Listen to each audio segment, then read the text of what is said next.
Hello everyone, I'm Tim from Tim's PC, and I build custom PCs to suit anyone's needs or budget. Also live stream my builds and repairs for transparency and educational purposes. So if you would like to get an awesome new PC you'd like to see get put together live, send me a message today. Alrighty, so tonight's main event on now, so yeah, the final one for a little while. Yeah, I'm having a week off. Road trip ahead for me and Christine. Indeed. Yeah, so this will be the last one for the next week. So use that time to go and do other things that you would normally do when you're not watching me. Maybe mow the lawn. Yeah. If it's not raining. No. Just do other things. Alright, so we're building a PC tonight for Brad. So Brad's down in South Australia. So ironically with this one, we had two SSDs that I had to order from South Australia for this build because they were out of stock in Queensland. So it's pretty funny. The SSDs have got to come from where this PC is going to end up. So that's a little bit ridiculous. Yeah. I just realised I haven't sent Brad a message. Oh, you might want to do that. Tim says hi to Chris. How you's going? I hope you have a wonderful time away. Hey Tim, yeah, thanks for that, mate. Try and upload some photos of where we are while we're away. Yeah, we'll try. I'll do something while I'm away. Something. Levi says, hey bro, good to see you. Hey Levi, how you going? Yeah, good to have you here. Yeah, alright. Well, I'm pretty keen to get into it. It's my last build before I'm on holidays. Hurry up, Tim. Hurry up, Tim. Yeah, I know, right? Look at all this mess, though. We need to, like, remove some of this cardboard mess. People can't see.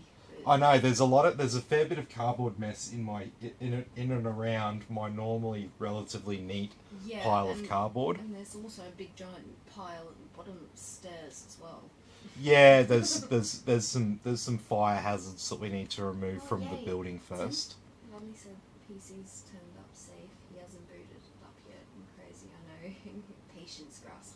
Ah, that's alright. Yeah, I'm pretty sure I have a suspicion that I forgot to enter Rodney's Windows key. Oh no. So if I haven't entered it, if it says Windows needs to be activated, just let me know and I'll go look it up. I'll go look up your code for you, that's fine. No worries. Yeah, so let's get started. So the build tonight is all centered around the RTX 3080 here, and we're going to be pairing it with the i7-12700KF. That's the new 12-core 20-thread CPU from Intel with insane single-core performance. We've got the MSI Mag Z690 Tomahawk Wi-Fi, which is a board we've featured here once before, but we'll have a look at that when we unbox it. No, well, I've only done it once, and just recently, like last week. Oh, I'm getting it confused. You're getting confused with an older... Tomahawk. Yeah, no, older Tomahawks. Yeah, it's been a little while. But yeah, this is a really nice looking board. I really like this particular board. Remember, if you remember me saying recently I'd be quite happy with this PC for my own PC. Yeah, it was the one we had this board. So we've got two Kingston NV1 1TB SSDs, and we've got two kits of 16GB G-Skill Ripjaws memory. More G-Skill stickers for my yes. Yep, so this memory here, this is 3600 CL16. So this is like the theoretical sort of max performance you can really get out of DDR4 memory. Can't really get better than 3600 CL16. You go faster, you've got to drop the latency, and it's basically you take 2 steps forward and then take 1.99 steps back, kind of thing. Like it just becomes a bit ridiculous. Anyway, we've got an 850 watt gigabyte P850GM. I always want to say that the other way around. I want to say call it a GM850P. But I always nearly fuck that up when I say it. So that's what's going through my head when that's going on. Yes, yeah, this is Rodney's. This is Rodney's that I was saying that I'd be quite happy with this PC for my own build. Anyway, I've got a new motherboard now. Not that there was anything wrong with my old motherboard. There was... No, we had some little hiccups. We had some issues. It was very, very, very frustrating. Tim was getting very angry. I've almost blocked it out of my head. I almost can't remember what the exact problem was. Armory crate. No. Wasn't it? No. Compilation. I've honestly blocked it out of my head. I don't even want to. We're not even going to go. I don't even want to remember what the problem was. But it took me a few hours to track down the root cause, which I believe was it was something to do with the SSDs, and it was something to do with what I believe is a BIOS update. And when that BIOS update, it was also fucking with the PCI 3 riser cable that was in my PC.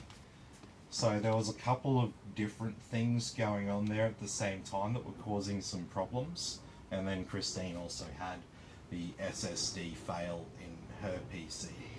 Well, I would call it failed. I would not be confident to put this in someone's computer and go, here you go, just from what we've seen.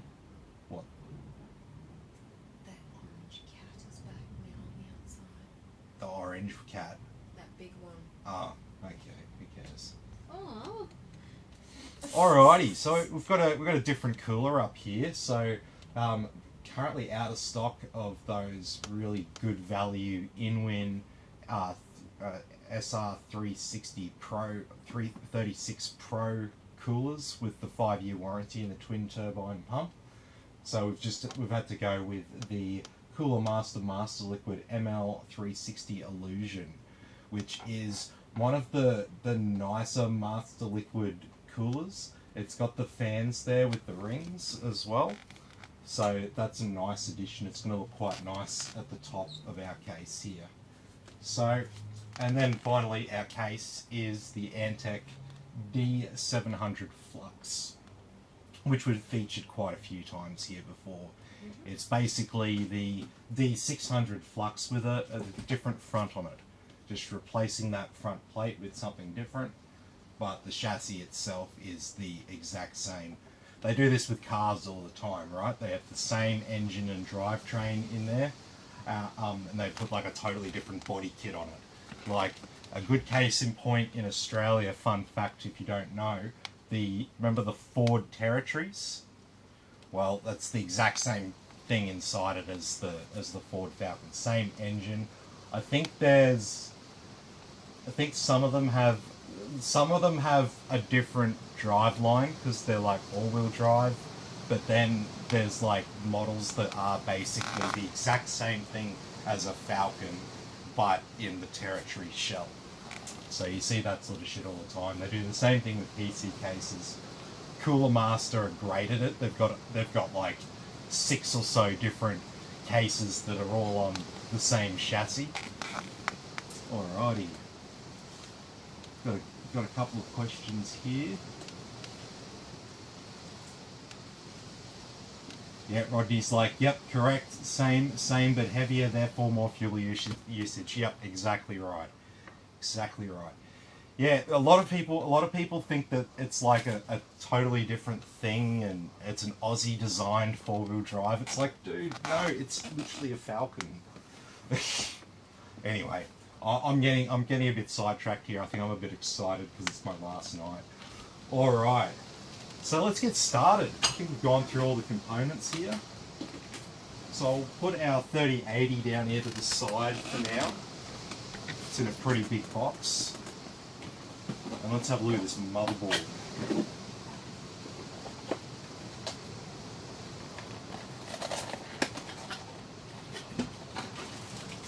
So this big box here, for this little 2-pack of Wi-Fi antennas. Okay. This right here, this will trigger some beam counters somewhere for sure. Absolutely triggered. I can just see the look on their face. Alright.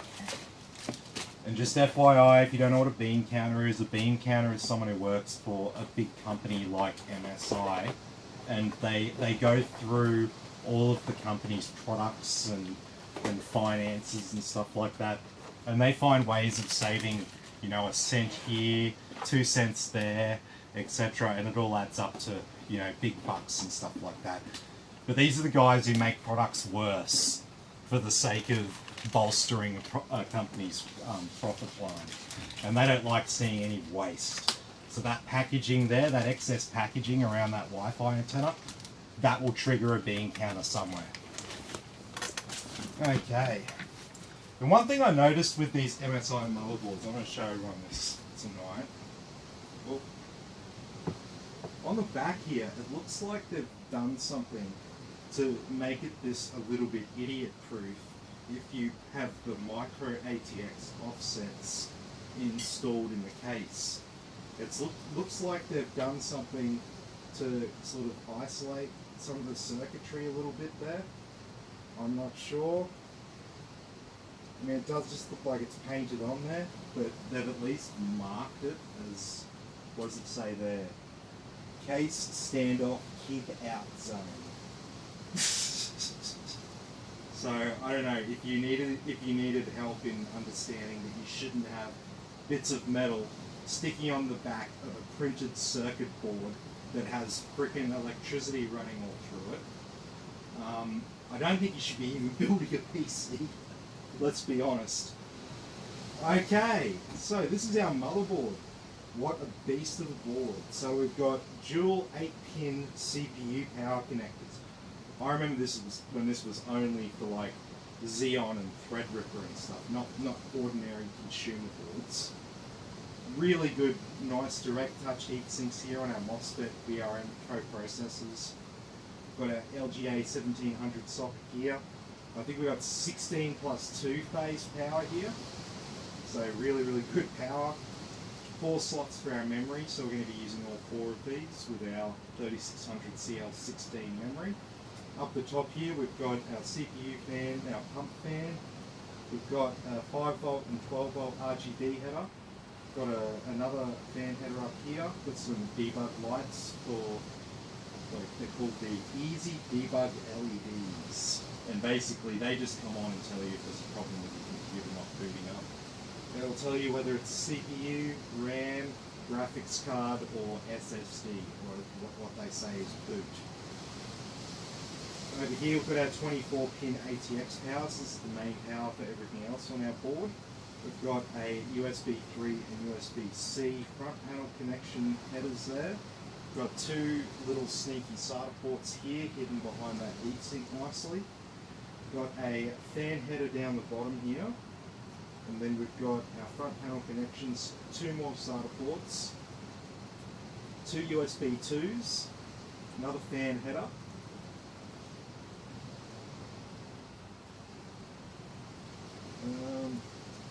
That might have been like a serial header or something weird. I'd have to look that one up.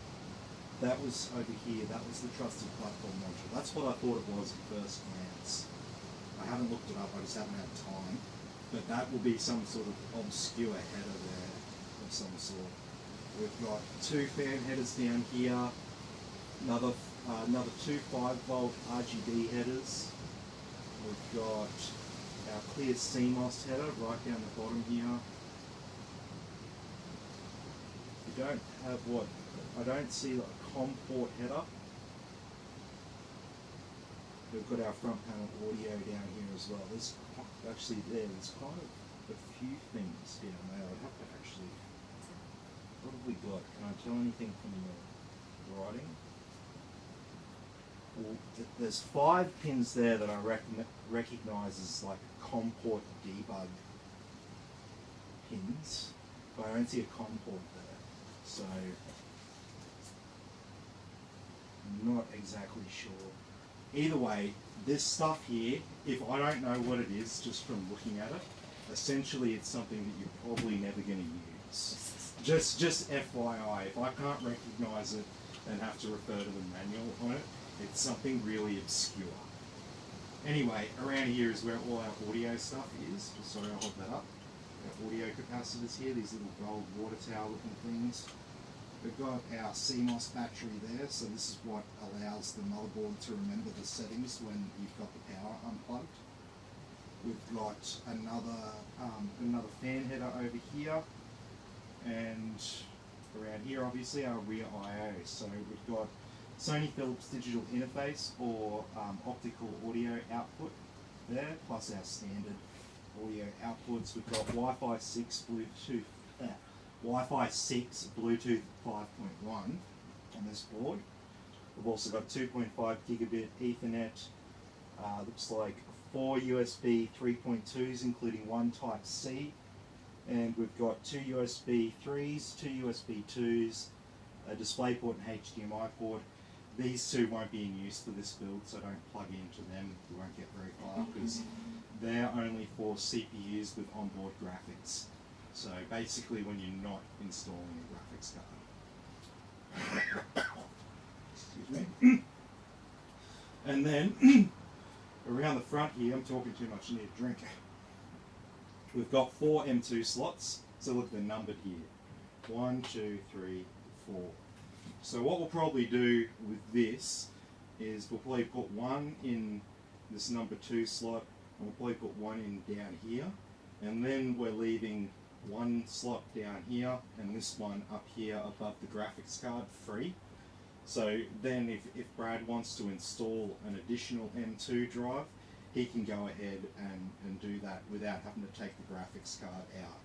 So utilize what's going to be in the way first, and then everything else will be free after that. And then the other things on this board is we've got our PCIe X16 slot here, so this is the main one. These two here, they're the same length, but these are only connected a quarter of the way along. So these are actually X4 slots that are X16 in length. And this little one here is an X1 slot. And obviously under here it says Tomahawk. This is where the motherboard chipset is.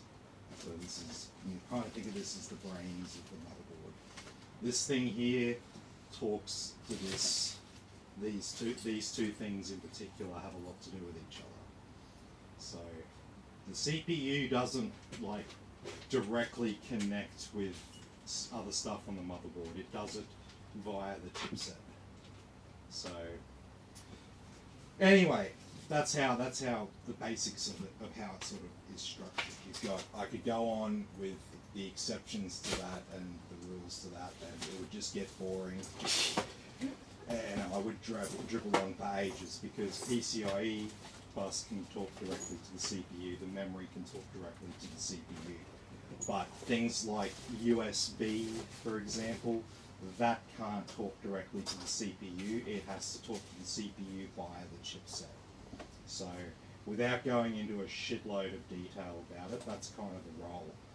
As I say to some people, essentially when you turn on the PC for the first time, or any time you turn on the PC, the first thing that it does when it starts to do what we call post, the chipset fires up and it sends out a command of essentially all units report in, hey homies, where y'all at, whatever you want to think of it as, but it calls out to every device and asks those devices to report in, say what they are, explain what drivers that they need, etc., etc.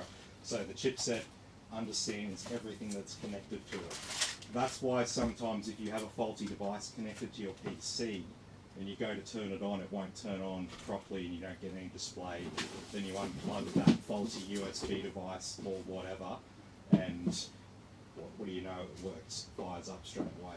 Because something in that first sequence after you've turned the PC on and the chipset's called out to everything that's connected to it to report in, one of those devices was an error and then caused the the chipset not to be able to get through the post. And that is basically how it kind of works. And that's what these little lights are up here to tell you if there is a problem with that post sequence. What are you looking for, babe? She's like crawling down here at my feet looking for something. What are you looking for? I'm looking for my keys. She's looking for her keys. Oh, I've been looking for them for 2 days now and I can't fucking find them. And I'm like, they've got to be somewhere. I'm hopeless, I know. I was just about to say that. I'm fucking hopeless. I was going to say you're my shit. head if it wasn't screwed on. I was going to say you're shit. But hopeless will work as well. Well, I'd forget my head if it wasn't screwed on. I seriously would. Oh, look, looks like Mal's here. Hey Mal, how you going? Hey. Hope you can find your keys. Oh, wait. Ha-ha! On fucking the back of the couch. Of course. Shut up. I found them. Ah.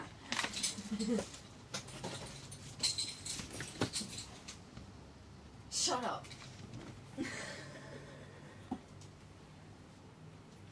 See, we all lose our keys sometimes, but you all don't lose your keys like she loses her keys. No, fuck you. I've been really good recently. I always put them in my bag, and for some reason... What about your phone?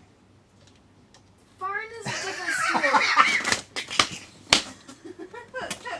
I'm sorry, but At to least me I it's the can same. Oh, fuck you. I found my phone. Shut up. It used to be the other way around. Tim used to be the shit one. Yeah, no, I took active steps to get better. I just gave up.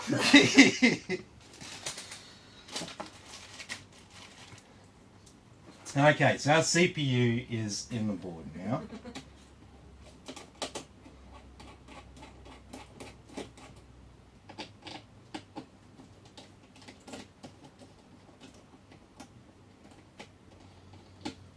Tim. Yeah. It says we can thanks for the bill, dude. It's 3060 cooler is good, Tim. Is the 3060 cooler is good. yeah, I mean it's a 360mm radiator, man. It's gonna perform relatively on par with anything else that's a 360mm radiator. There are differences in performance, but for most parts and for most people, the performance differences aren't really going to make a big difference.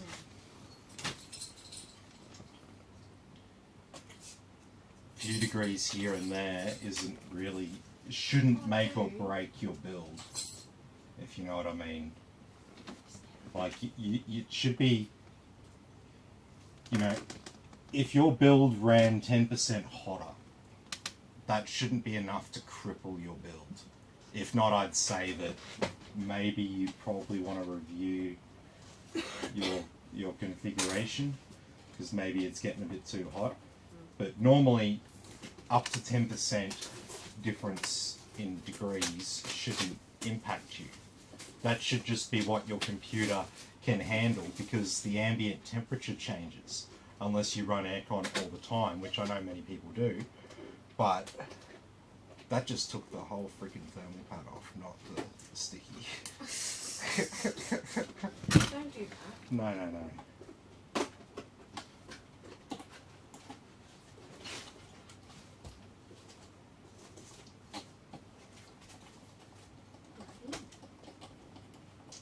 So yeah, like I said, we're gonna use these two slots here just because they're more accessible. Oh. Tim, and Jamie wants to know what's this little guy. Oh, jeez, I don't know. Who's the customer? It's better be 4,000-ish. Like 4,000s would be the rough price range. Maybe low? $4,000 to $5,000 because you got a 3080 here. Yeah. And we've got two 1TB NVMe SSDs. 32 gig into. Yeah, 32 gigs of like the best spec DDR4 that you can get. Coming to take you away, Tim.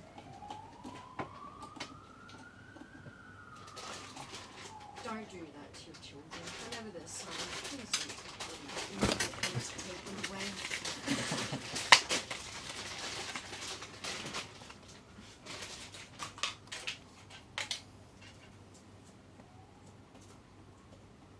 PTSD.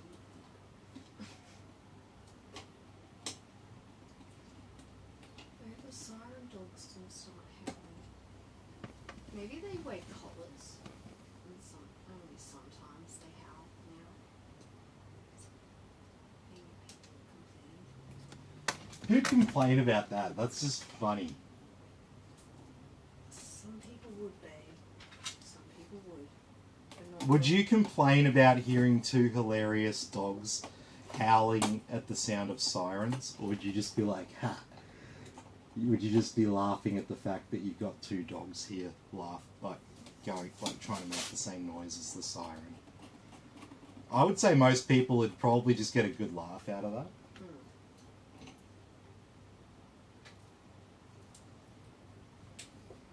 It brings a smile to my face. I always get a good laugh out of it. Is what I'm doing helping? Mhm. Not Okay. really, but cute. So we've got one more spare M2 slot down the bottom and one more here above the graphics card. So even though we installed two M2 drives, we've still got two slots free. Do you need all these cables? No, so we need two CPU. And we need two graphics card. And then we just need one SATA cable and no Molex. Sometimes randomly we'll need a Molex. That's why the cable's there. Yeah. That fucked me up once. Don't allow it to fuck me up again. Oh, don't worry. In the group chat, I'm part of a group chat of other PC businesses around the country that do PC builds and repairs like what I do, and so we share stories and have a chat. It's like it's basically like, you know, a whole heap of independent people. Actually, like they're the one team working for the one company and standing around the lunchroom just sharing crap from the day and talking about crap from the day. Don't say one team. That reminds me of that. No. I didn't mean one team like Cole's one team. I get it. And now we're saying Cole's one team. Look at that. You did that. I fucking work there every day. What do you expect me to think? Anyway. Tim, Yeah. Jamie wants to know, have you ever built a complete liquid tubing PC, I should say? Oh, I have, but I generally don't do it because I basically try to talk anyone out of that sort of We setup. only do that for people who are actually committed and know that they need to clean it It's out. one of those things All that that sort of requires, to me, too much maintenance for an ordinary user to actually keep up with. So if you're coming to me you need me to build you the PC, yeah, you're probably not the sort of person who should be fucking around with custom liquid cooling. Okay? So it looks all pretty and stuff like that, but you love seeing all those tubes everywhere. It's so cool, right?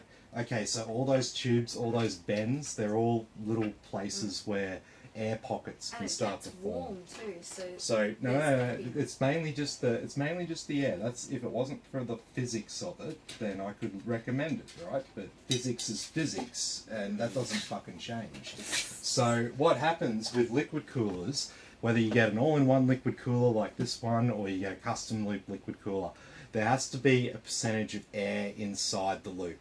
The air allows for the expansion of the fluid under temperature. You have to have air. There's no like, oh, can you just like not have any air in it? No. You have to have air. What will happen over time is tiny amounts of air will be dissolved, I should say, into the fluid. You won't really see this. Maybe you might notice the liquid start looking a little bit lighter coloured than it usually does. But what you'll notice is it'll start to deposit these microscopic little dissolved particles of air in all the high points all along the loop. So every couple of days, you've got to tilt your PC on weird angles to move the air through the loop, okay? And the only way to get around that is to have a really simple loop system. And if that's the case, if you just want the simple system, just get one of these with the warranty and blah blah blah blah blah. It just doesn't make sense, okay? So if you want the full-on hardline tubing and stuff, you know, it's going to cost you about an extra $1,000 in labour charge from anyone. It doesn't matter if it's from me, anyone else. It's $1,000. Anyone who's charging less than that probably doesn't have the skills that you should be paying them for to build a PC like that. Okay? So in general, very expensive. The performance difference is certainly not there. It certainly doesn't offset the problems that I'm talking about.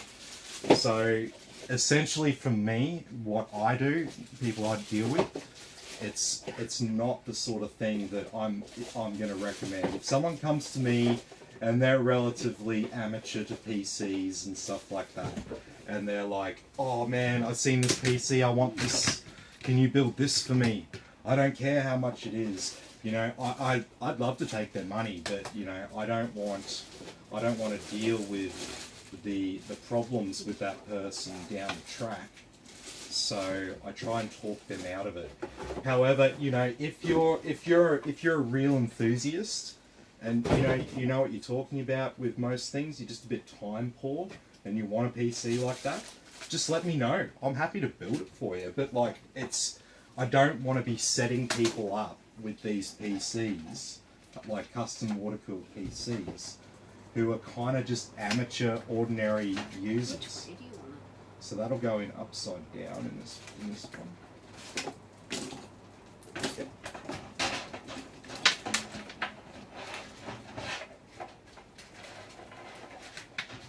And so yeah, that's why you don't see too many. Like I've done a couple of repairs, I've done a couple of builds. If you look back through the history, but in general, yeah, it's the sort of thing that I try and talk people out of. Because I think a lot of people have it in their heads that, you know, there's like it's going to be a huge performance difference when it's like not really that much. It's certainly not enough to justify spending like an extra $1,000 for someone like half decent to build it for you. Like I just can't justify that to people, and maybe I've lost some sales from that, but I don't really care too much because, you know, at the end of the day, I don't want customers who are constantly having problems and constantly asking me how to solve their problems. I want customers to just have nice, reliable systems who enjoy it and don't have any issues. Here to tutor, but we're here to help people and stuff, but we can't just spend, you know. No, we're not here to handhold. Yeah, we can't handhold people. I mean, no one can.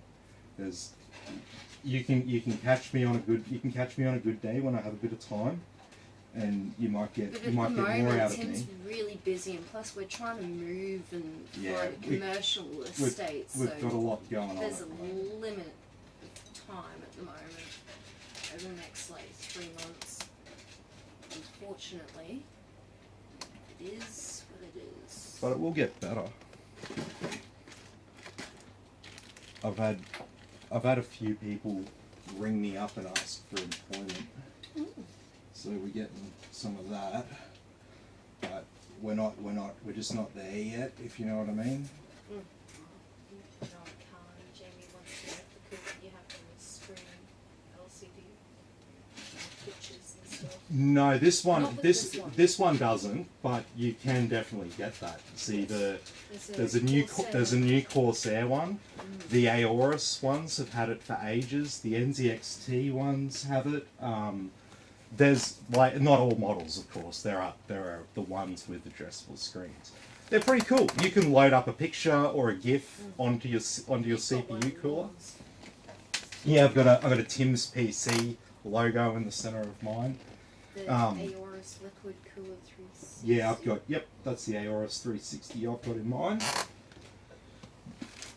But see, there's a 420mm Corsair one with an addressable screen. I'm like, oh. But yeah, thinking about how that's going to be in my case. I've had enough fucking around with my PC this week. Yeah. As you can tell, I don't like repairing my own PC. I don't mind doing this as a job and fixing other people's PCs, but like a lot of people, like mechanics, they don't like to work on their own car because it's just a pain in the ass. You do that all day at work. The last thing you want to do is work for free on your own car. It's exactly the same. Last thing I want to do is work for free on my own computer. But unfortunately, sometimes you just have to cop that, don't you? Alright, so we're looking pretty good. Let's get this cooler sorted.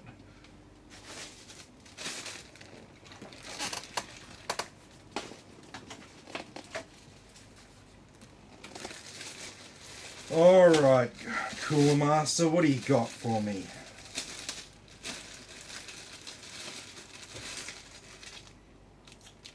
That looks like a Threadripper plate. What's the price on 360? So 360mm radiators go from between about $150. This is that. That's the Sims one. Yeah, so to get one with a screen, like that, you'd be looking at coolers between $250 and $450.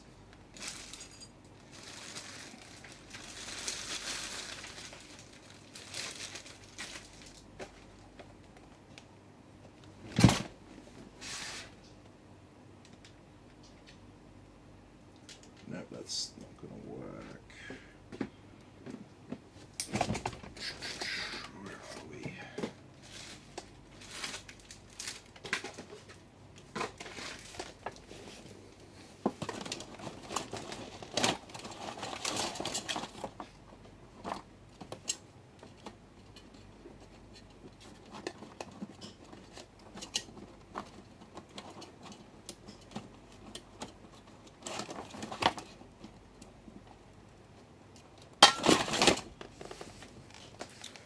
Alrighty.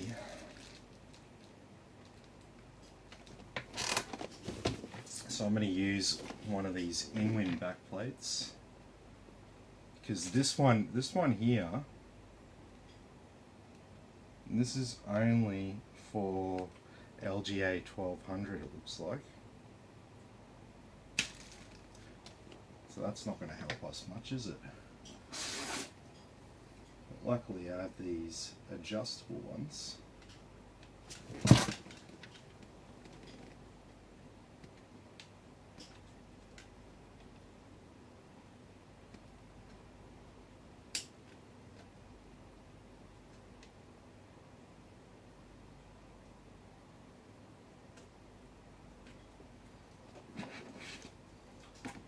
There we go.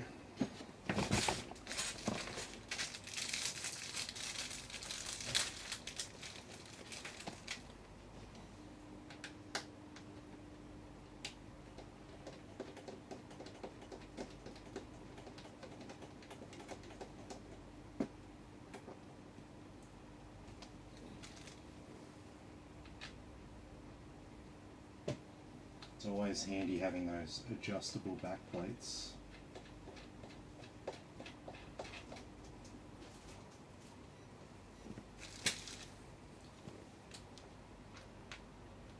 I'm hoping to see more of that.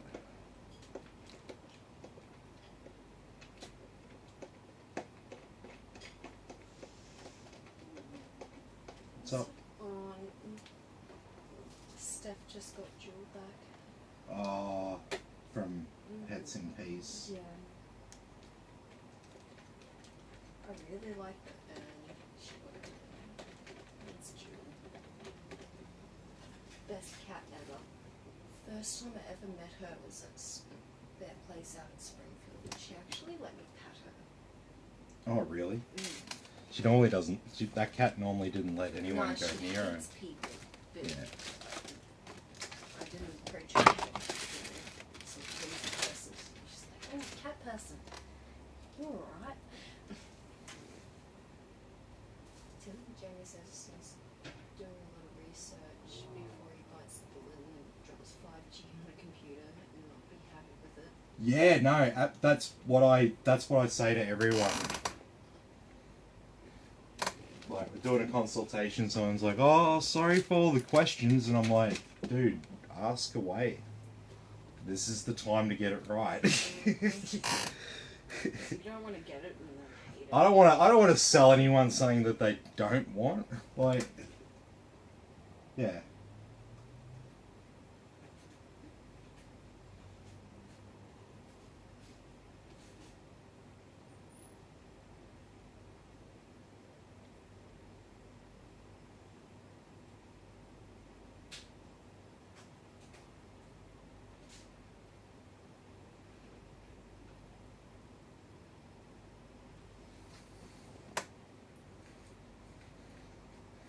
Okay, that's all ready to go on our block.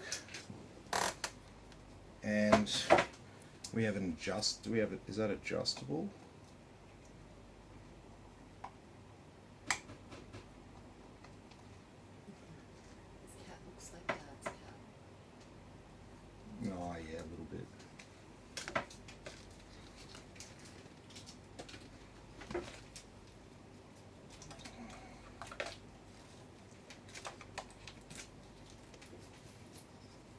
So we're going to position this like that. I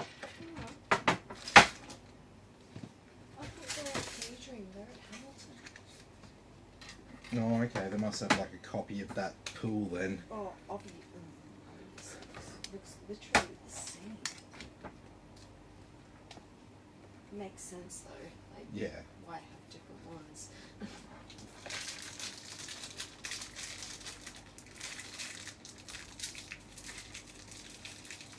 So one thing about Cooler Master, Cooler Master are one of the companies that actually make all-in-one liquid coolers. So as you can imagine, with a product as sort of specialized as this, not everywhere's set up to build these things, right? So Cooler Master's actually one of the ones that makes them. There's another company called Acertech. And so basically, when you buy an all-in-one liquid cooler, the vast majority are all coming from two places. So as you can imagine, with that, the quality between them is relatively consistent, considering what it is and compared to some other products in other segments.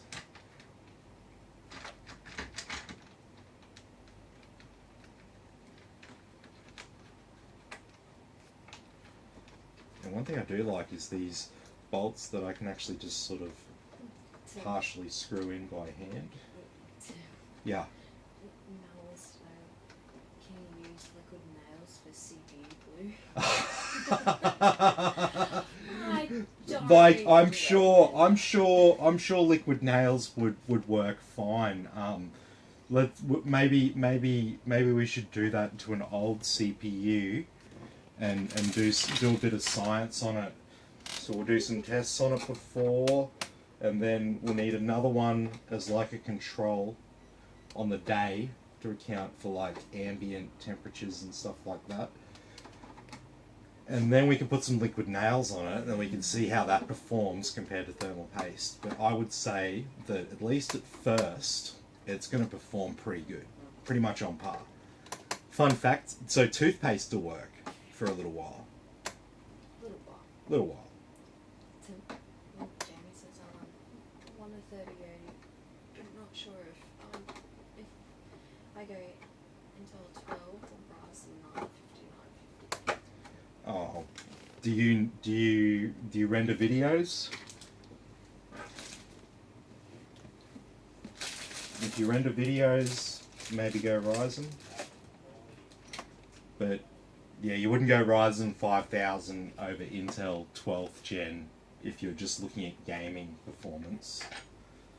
That really doesn't make any sense. Like, there's a big enough, see, there's just a big enough variance in the gaming performance between the two things to make them, like, yeah, Ryzen 5000 was great, but, like, you know, as I've said here a few times, I will always end up swapping what I recommend based on the products that come out. So, you know, if we get a product, if we get something new come out from AMD that beats Intel 12th gen, then all of a sudden you start seeing more of AMD. See, like, so we're expecting AMD Ryzen 6000 towards the end of the year. So that would be the next point where I would say AMD have a chance of taking the lead. AMD is still a really good option at a price point, but when you can get the 12700K under $600, and it's like roughly on par with a Ryzen 9 5900X at multi-core performance, and it absolutely smashes it at gaming. Yeah, it makes it sort of like a pretty hard case on paper, if that makes sense. So yeah, I will always change what I recommend based on, like, the stats of something new. So I'm always sort of looking for the latest information about the latest new products and stuff like that. So, you know, like, for example, you know, right now with Intel, they've just launched the 12400F, and that gives you excellent performance, but then that's still like $50 more than the 11400F, which, you know, until recently that was the price to performance king, right? I did a video like the day it was released calling this out, that basically right now Intel had taken the price to performance crown firmly off AMD, with the 11400F coming in at like $250 and basically being about 90% of a Ryzen 5600X in its gaming performance for nearly $200 less. So that was a big deal when that came out. How's that looking? That's looking good. Oh, but no, let's do it. Let's do it this way. It'll look neater.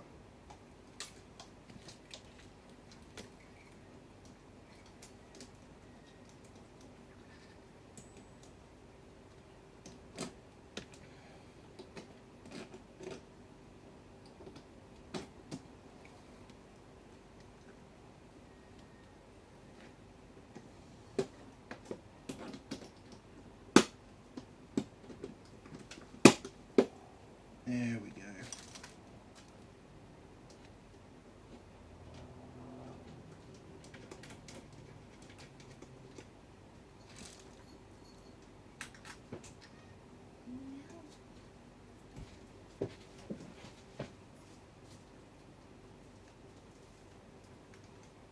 So, Yeah. is this going to be Streaming and editing. Yeah, so basically you've got a couple of options there, right? So you've got the Ryzen 5950X, which is a 16-core 32-thread behemoth of a CPU. So if you're after that multi-core performance, then yeah, that's definitely one to look at. The only caveat is, being that it's around $1,100 these days for a 5950X, you can get about 95% of that performance from the 12900 KF, and that's under $1,000. So there's that to consider as well. As for if I was rendering a lot from that CPU, if I was putting it through a lot of rendering, a lot of long rendering, a lot of long periods under full load, I think I would probably still prefer the 5950X over the Intel. So the reason why I say that is because the Intel equivalent would be the 12900 KF. It's got 16 cores and 24 threads, and from what I've seen, it runs fairly hot when you try and put a bit of multi-core muscle into it. So my thoughts as to which one, if I was primarily gaming and just doing a little bit of video editing, I'd probably just go, yeah, 12900 KF. It's cheaper than the 5950X, basically the same performance. Runs a bit hotter when I render a video, but I mean, I only render one video a week or something like that. If you're doing a bit more rendering with it, then yeah, the 5950X will do it just as fast, and it will do it cooler. So that's one thing to consider there. The other thing to consider as well is, yeah, just fundamentally how you're going to be using it, how much money you want to spend on it, and yeah, just weighing up that cost. It's a little bit, all this stuff can be a little bit overwhelming and stuff to get your head around sometimes. A lot of research is generally required to fully grasp it. James says maybe 3 videos a week, so it could be hours of editing. Yeah, editing doesn't really matter. Like editing, you'll use a little bit of CPU if you're performing some various auto functions and stuff. But for the most part, when you're editing, you just need plenty of decent RAM. A lot more gaming videos to start with. Yeah, yeah. Well, yeah. I mean, you can put the two. You could put the two on paper. Just do a cost by cost breakdown. I would consider both of them good options. I've got a 5950X in my editing PC, so just to give you a bit of an idea there. So I use both. I constantly say this. There's different winners at different price points. So like, if you want to spend around $1,000 on a CPU, your options are 5950X, 12900 KF. If you want to spend around $600, you won't be able to buy the Ryzen 9 5900X, but you can get the 12700 KF, which will perform as good as the Ryzen 9 5900. So mixes go organic peanut butter. Go organic peanut butter? I don't get it. Oh, on the CPU, I'm assuming we're talking about CPU paste. Organic peanut butter. Are we talking the super crunchy one, or are we talking about the smooth one? Oh, probably smooth. See, if I think of organic smooth peanut butter, I'm still thinking there's like pieces of peanut shell through there. Sorry, vegans. Looks like a chunk of nut through there. Yeah, yeah.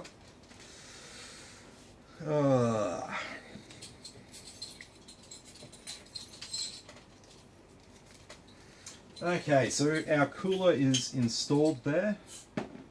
It's mounted on there nicely. So, James says, okay, I'll send you some specs I'm looking at and get your opinion. Yeah, definitely. But just remember, I'm going on holidays after today, so if you don't hear from me for a while, that might be why. So yeah, definitely. Give us a week. Yeah, do some research. Do some research. See what you come up with, and yeah, send it through, and we can go from there. We can have a chat, and yeah, I'll make sure you haven't missed anything as such, if you know what I mean. Okay, so that's our RGB cable there. I'm just going to install that to the motherboard. Alrighty, I think it's time to get the motherboard in the case. Alrighty, so we've got a nice ATX board going in an ATX case here, so no issues there at all. Yeah. Yeah, sweet. Perfect place to be in. If you haven't heard of this place, I'm sharing a link.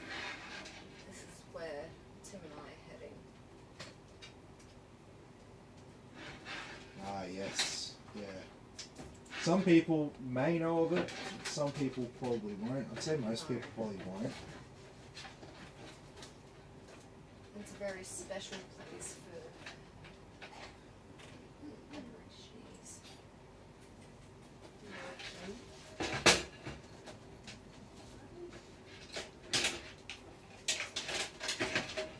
Oh no. YouTube doesn't like it.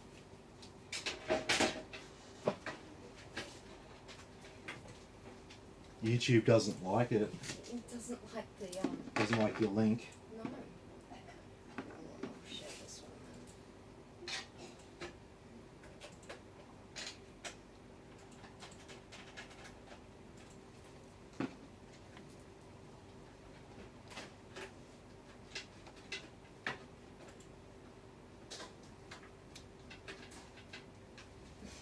Josh says holidays, but who will I watch?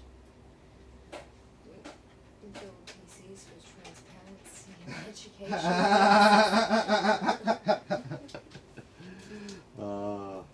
I've been on holiday for ages. No, not a proper holiday anyway. No. What did I think I had, didn't I have a night off for my birthday? Yeah, well, a couple of days, 2 days. No, we had a night off and then we went to the city. Yeah, but then I still had to work the next day for a house call. Yeah, we had to like leave early from the hotel, which was shit. Christine doesn't like waking up early. She doesn't have to. Christine just doesn't like waking up. Shut up. She says shut up because she knows I'm right. It's, when you tell me to shut up like that, I've been vindicated. Shut up. James says all I know is he wants a fast PC and a colourful PC, lots of RGB. Yep. Well, you know, more RGB, more power. That's how it goes, right? Makes it faster. Yeah. Yeah, no. It is literally all for show.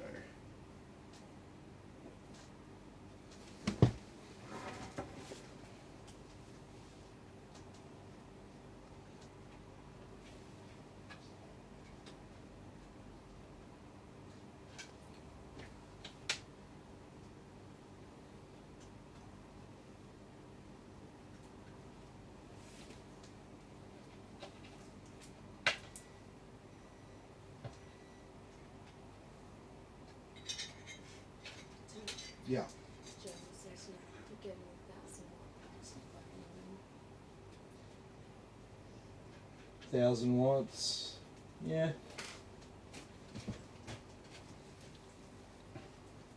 I mean, you probably won't need more than, like, let's be real, you probably won't need more than 850. To exceed 850, you gotta be a bit stupid. I mean, I think with my PC, if I was doing a stress test plus stressing the memory, I think maybe I'd get maybe I'd get close to 850, maybe I'd get to 900. But yeah, I've got, how many, okay, so I've got a total of 13 RGB fans. I've got RGB on a power supply. I've got 4 40cm RGB strips, RGB RAM.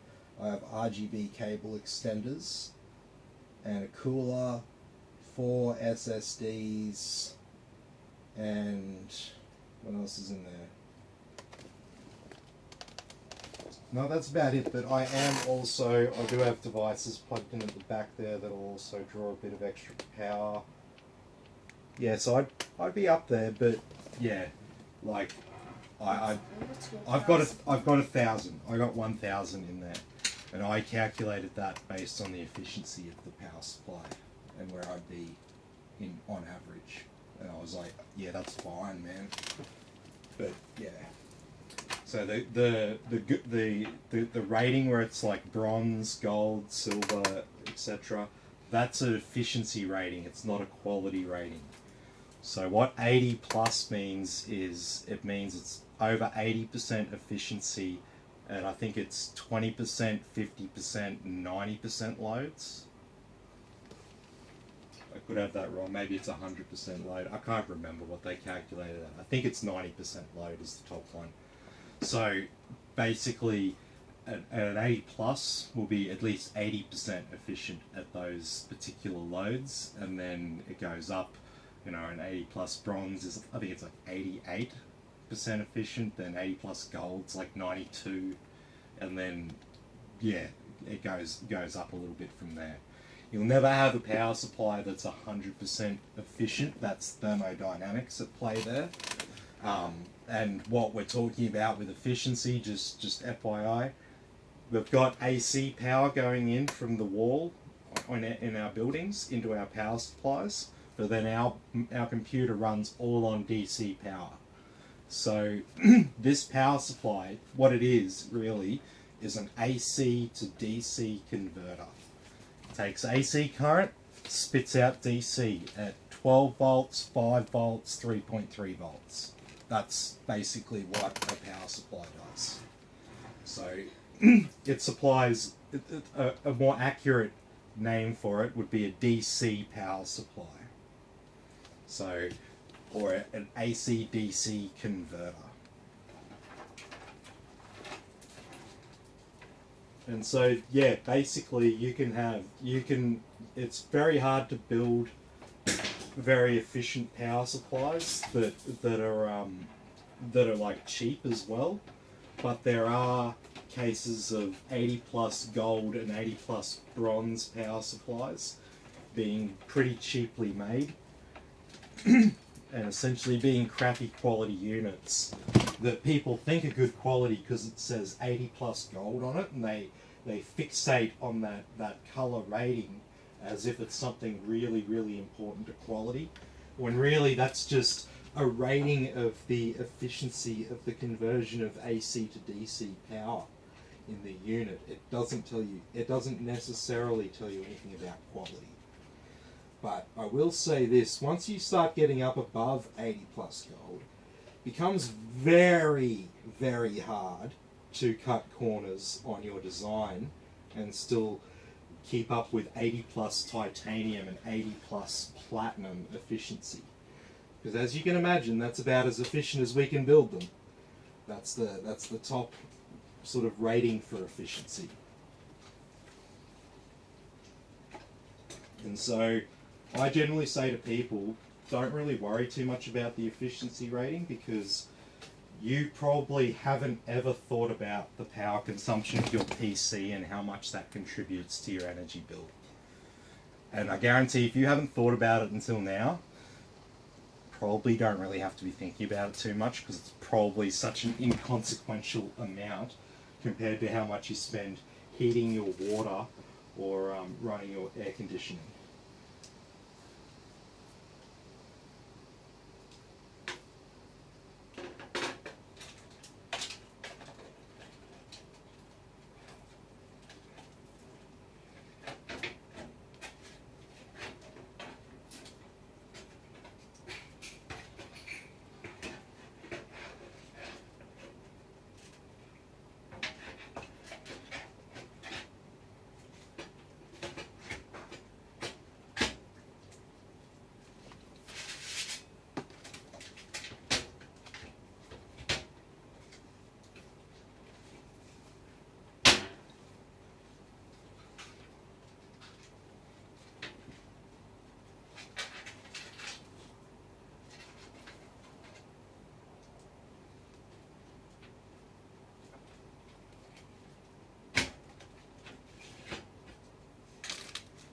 Oh, no wonder.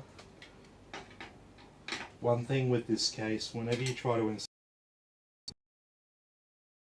you're going to want to drop this fan.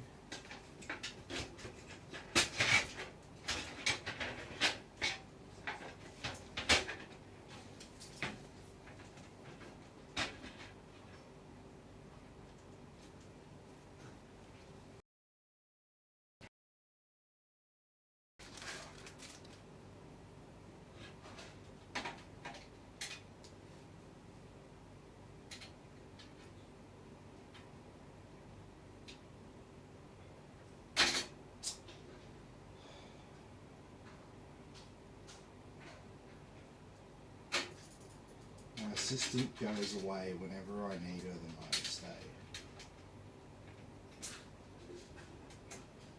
Just fucking around with the cat.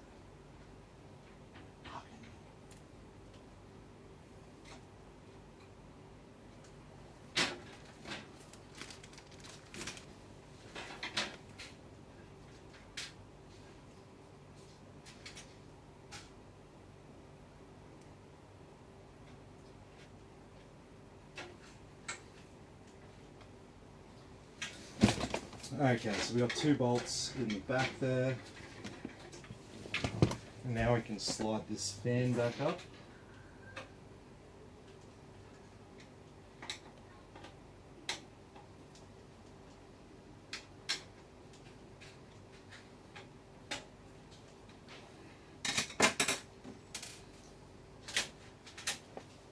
So I've got a few more bolts to put in up there, but we'll leave them till later.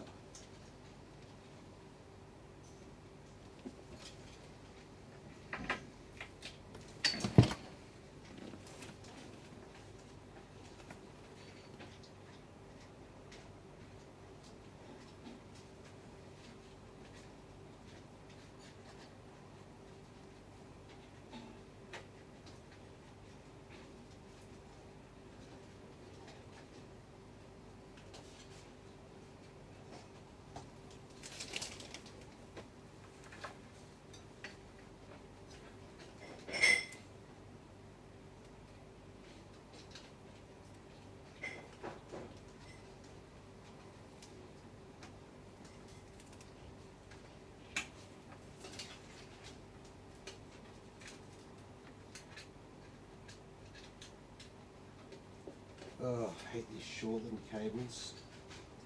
Got these short little RGB cables coming from the case.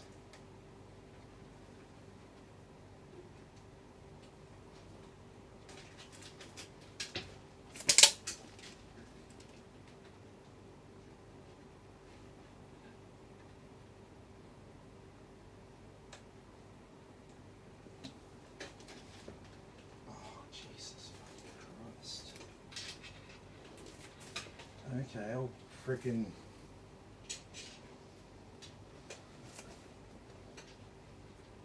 push it down here. I'll plug it in down here, and then I'll just pull them back.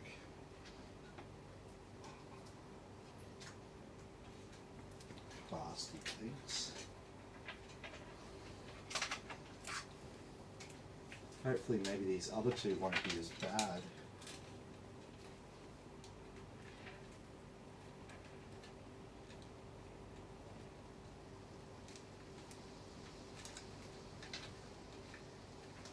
That one's alright, but this last one's gonna fucking suck.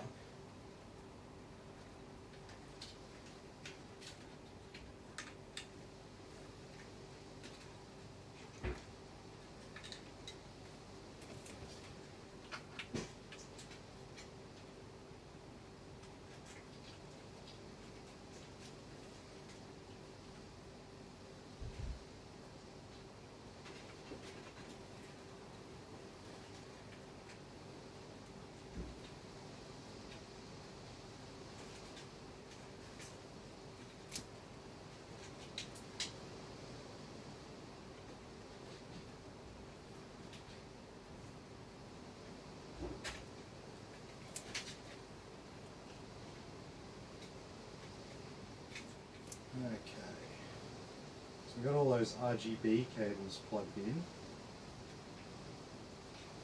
Now we've got to deal with the fans.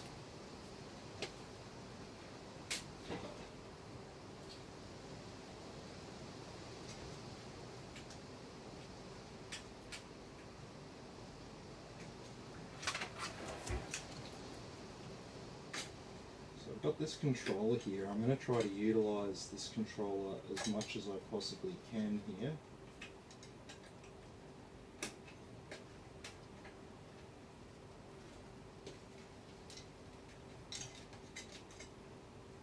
We're not going to get every single fan plugged in here.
There you frickin' go, you bastard.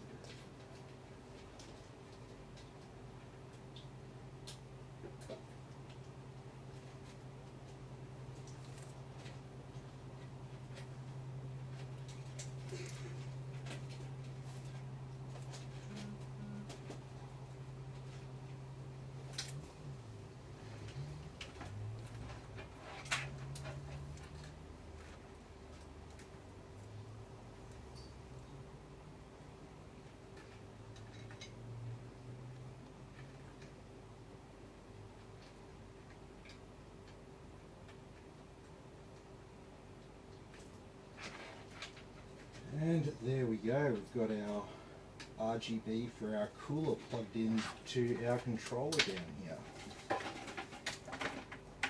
So we already plugged in our controller's fans to the motherboard. So we've got this SATA power cable here. We can plug that in just like that. And we can get a zip tie and tie these cables back. We can stash them away.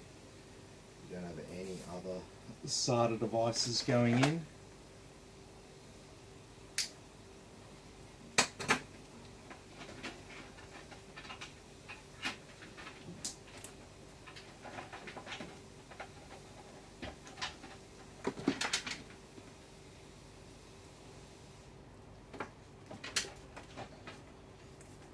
Alrighty, so up the top here,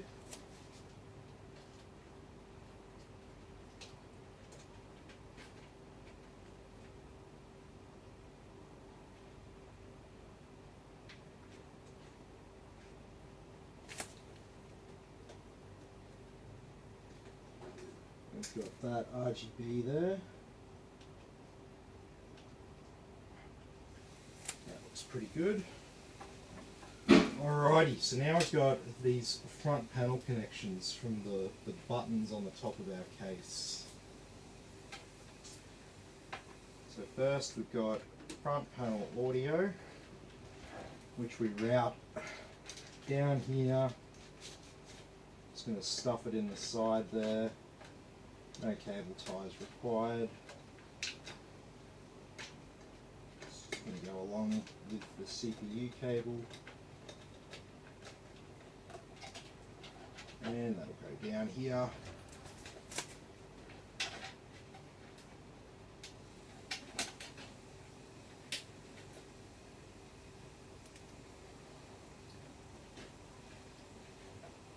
And we'll just twist that cable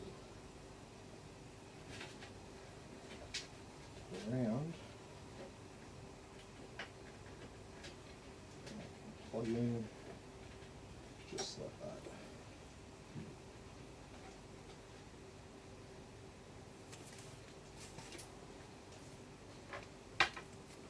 And then we just got our front panel audio connections.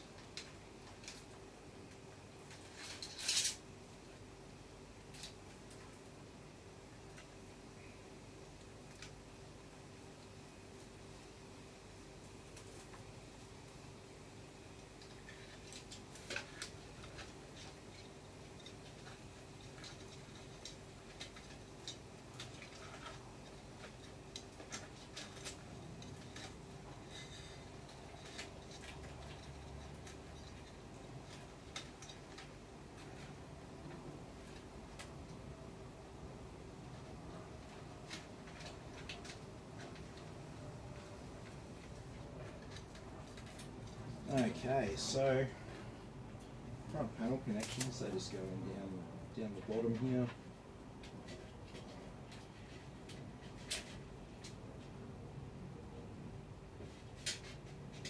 So we'll start with our hard drive LED.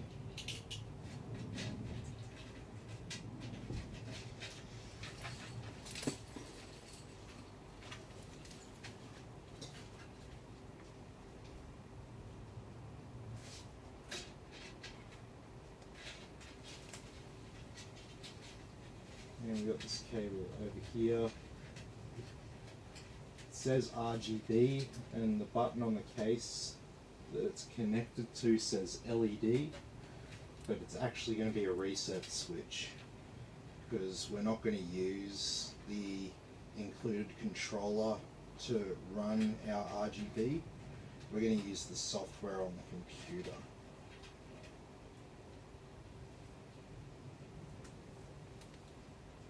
Generally do a bit more with the software on the computer and it can be updated, whereas with the included controller you just get set programmed controllers. So generally people want something a bit better than that.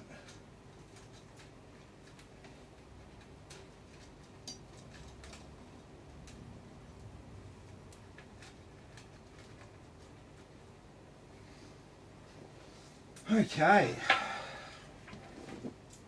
so all we've got left is our USB 3, motherboard and graphics card power cables. So there's only one option for USB 3 on this board.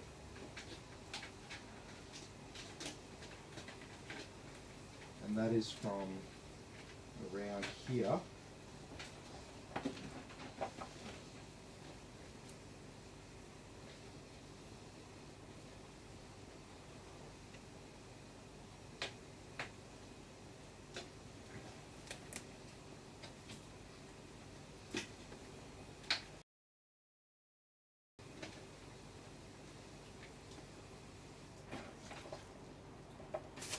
Sweet as we get there.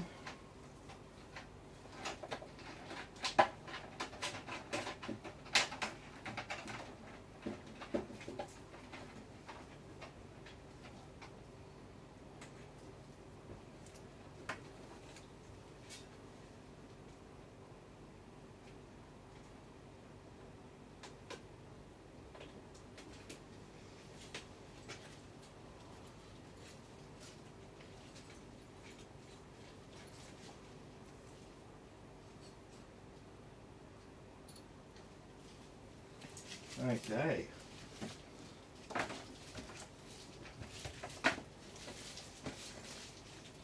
So we'll put these spare cables just down here in that hard drive tray.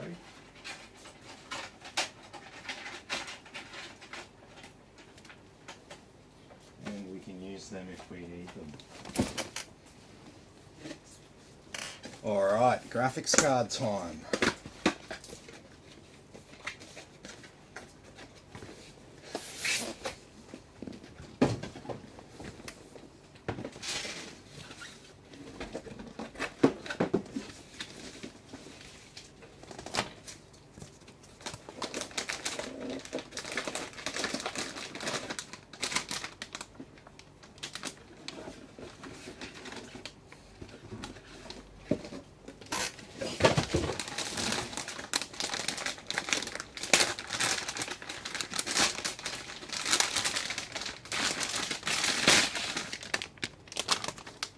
Alrighty, let's already see the stupid sticky over the fans.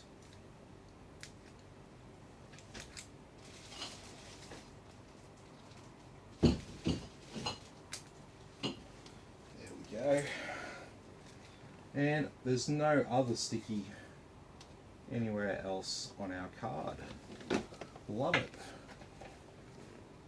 So we're utilising slots 2 and 3 here.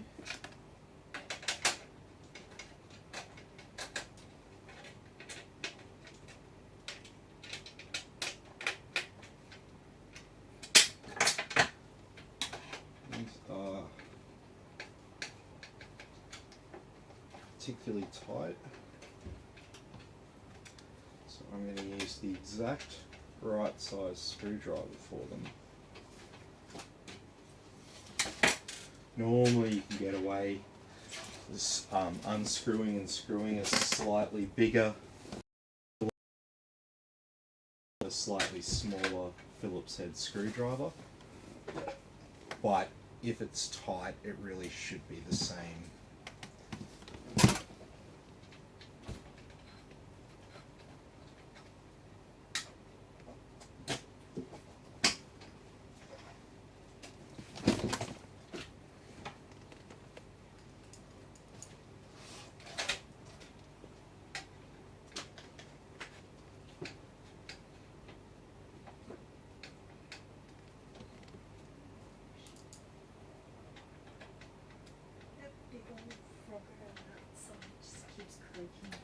Mm-hmm.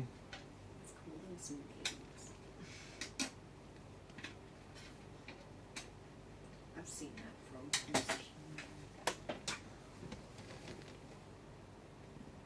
Alrighty.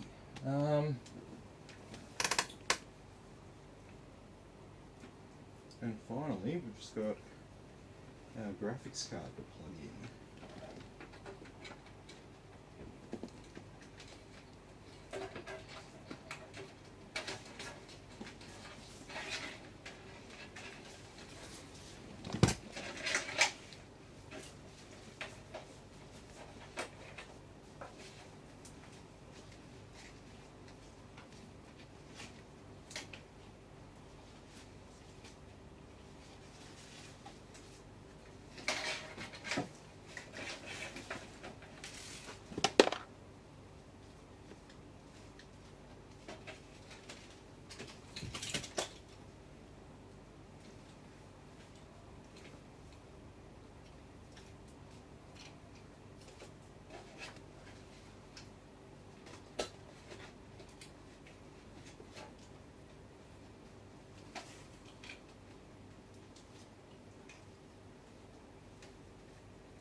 just zip tied something up and it instantly came out of place.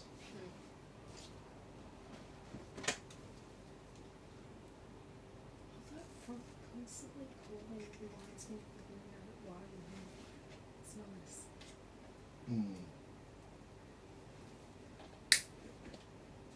There's just one front end still like, you know, dirty.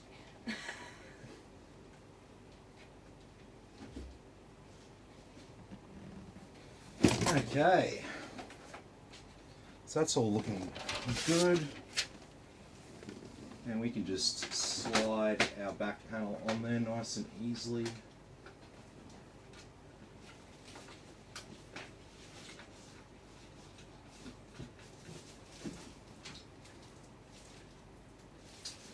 Sweet as.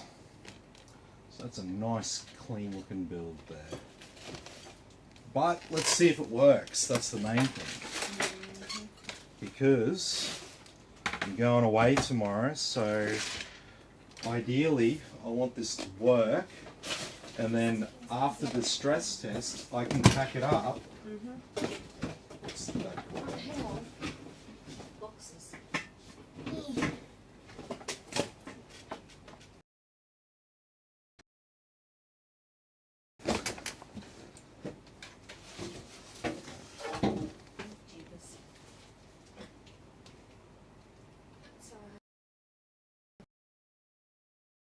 Well, I'm fucking packing for you. Do you want stuff to take away? Do you want clothes? Do you want something to wash yourself with? I think you can't do. So,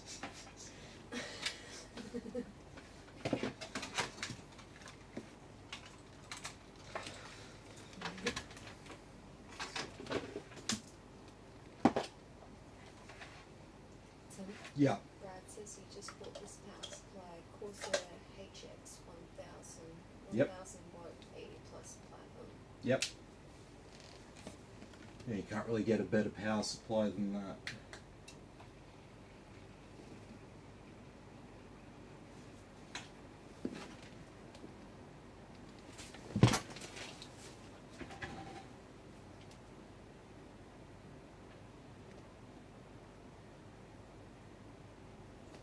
There you go. Remember I was talking earlier about water-cooled PCs needing to be tilted on an angle? So what happened there?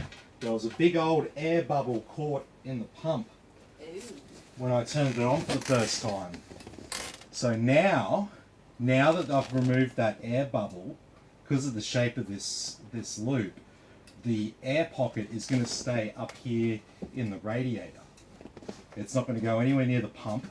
It's not going to interfere with the operation of the pump. It's not going to shorten its life, because having air inside a pump is very bad.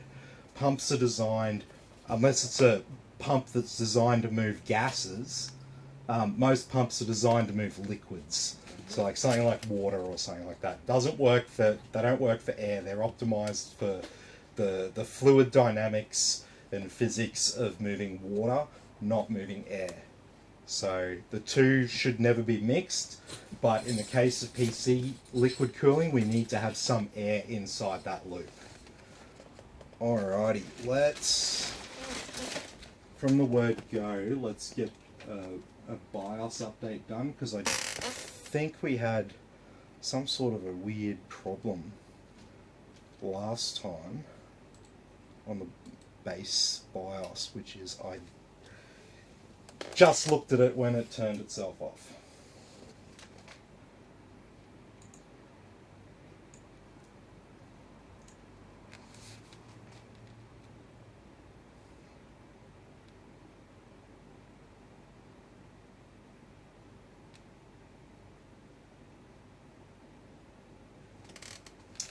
Okay. So eventually I'll see what you're seeing on my screen. Now,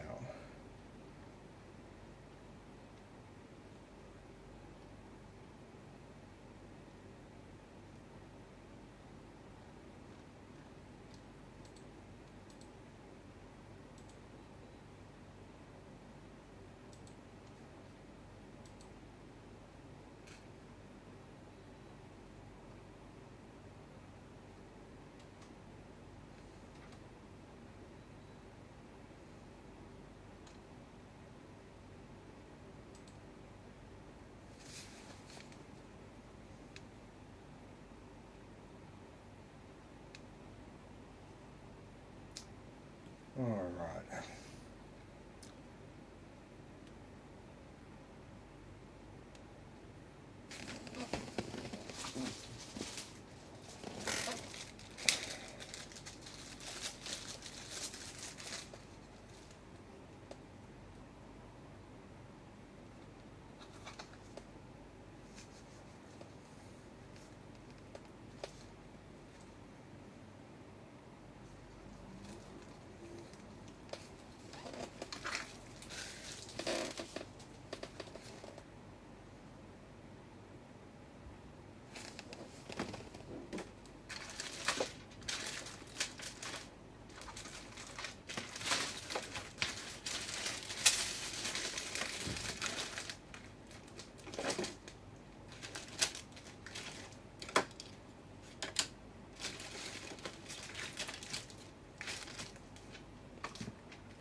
Okay, let me just put the side panel back on.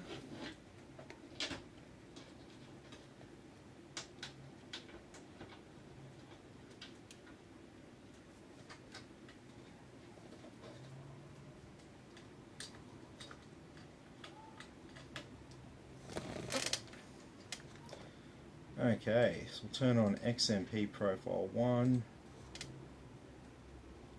Go over here to hardware monitor, make sure everything's running as is.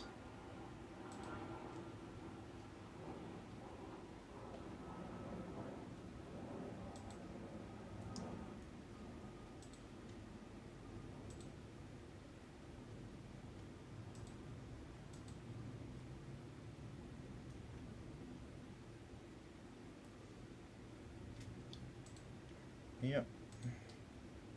And yep.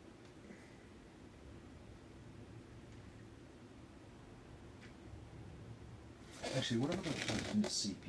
Is that the controller?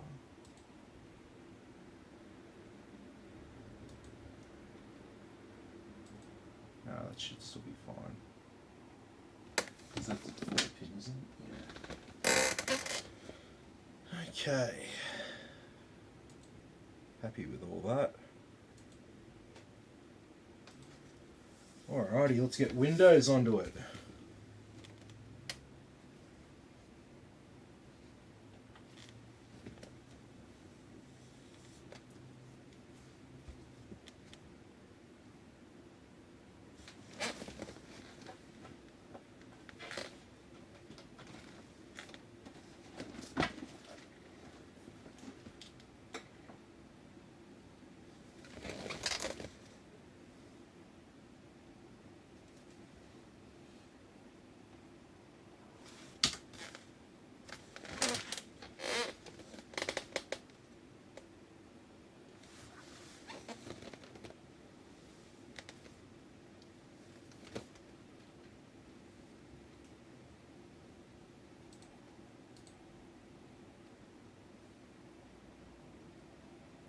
Okay, so I've got this product code right here ready to go, and no one's going to steal it off me.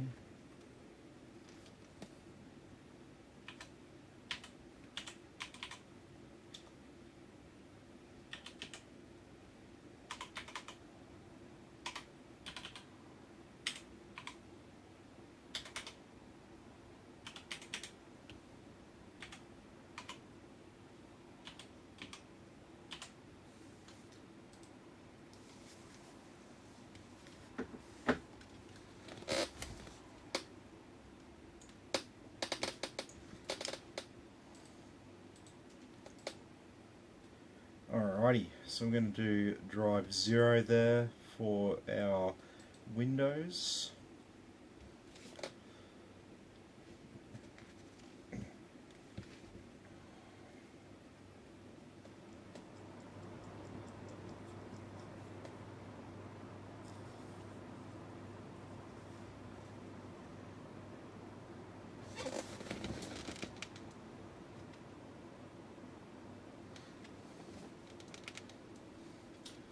Brad's asked, have I had problems with Windows 10 with 12th gen? Nah, not really, man. Nothing that's specific.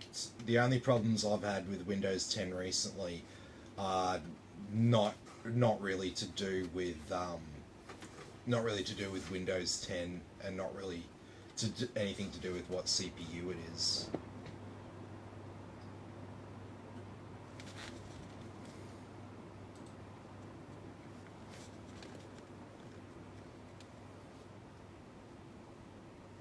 So I've done the latest BIOS update to it, so it's no longer on version 1.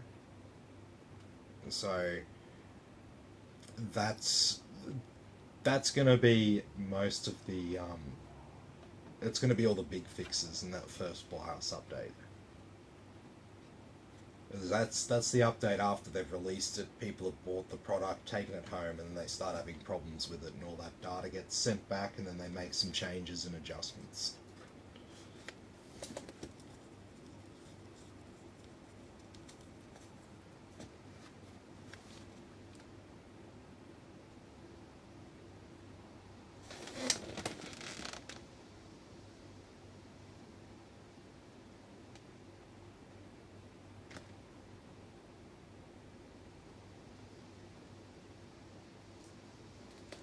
Well, okay, so what I did when I started it up, I could hear that there was a bubble of air sloshing around inside the pump. The pump is the thing that's over the CPU in this cooler design.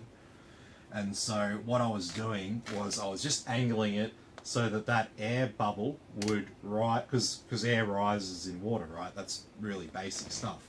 So if the hoses are up the top and air rises, if I tilt the PC towards the hoses, the air is going to make its way up towards the hoses and start to flow through.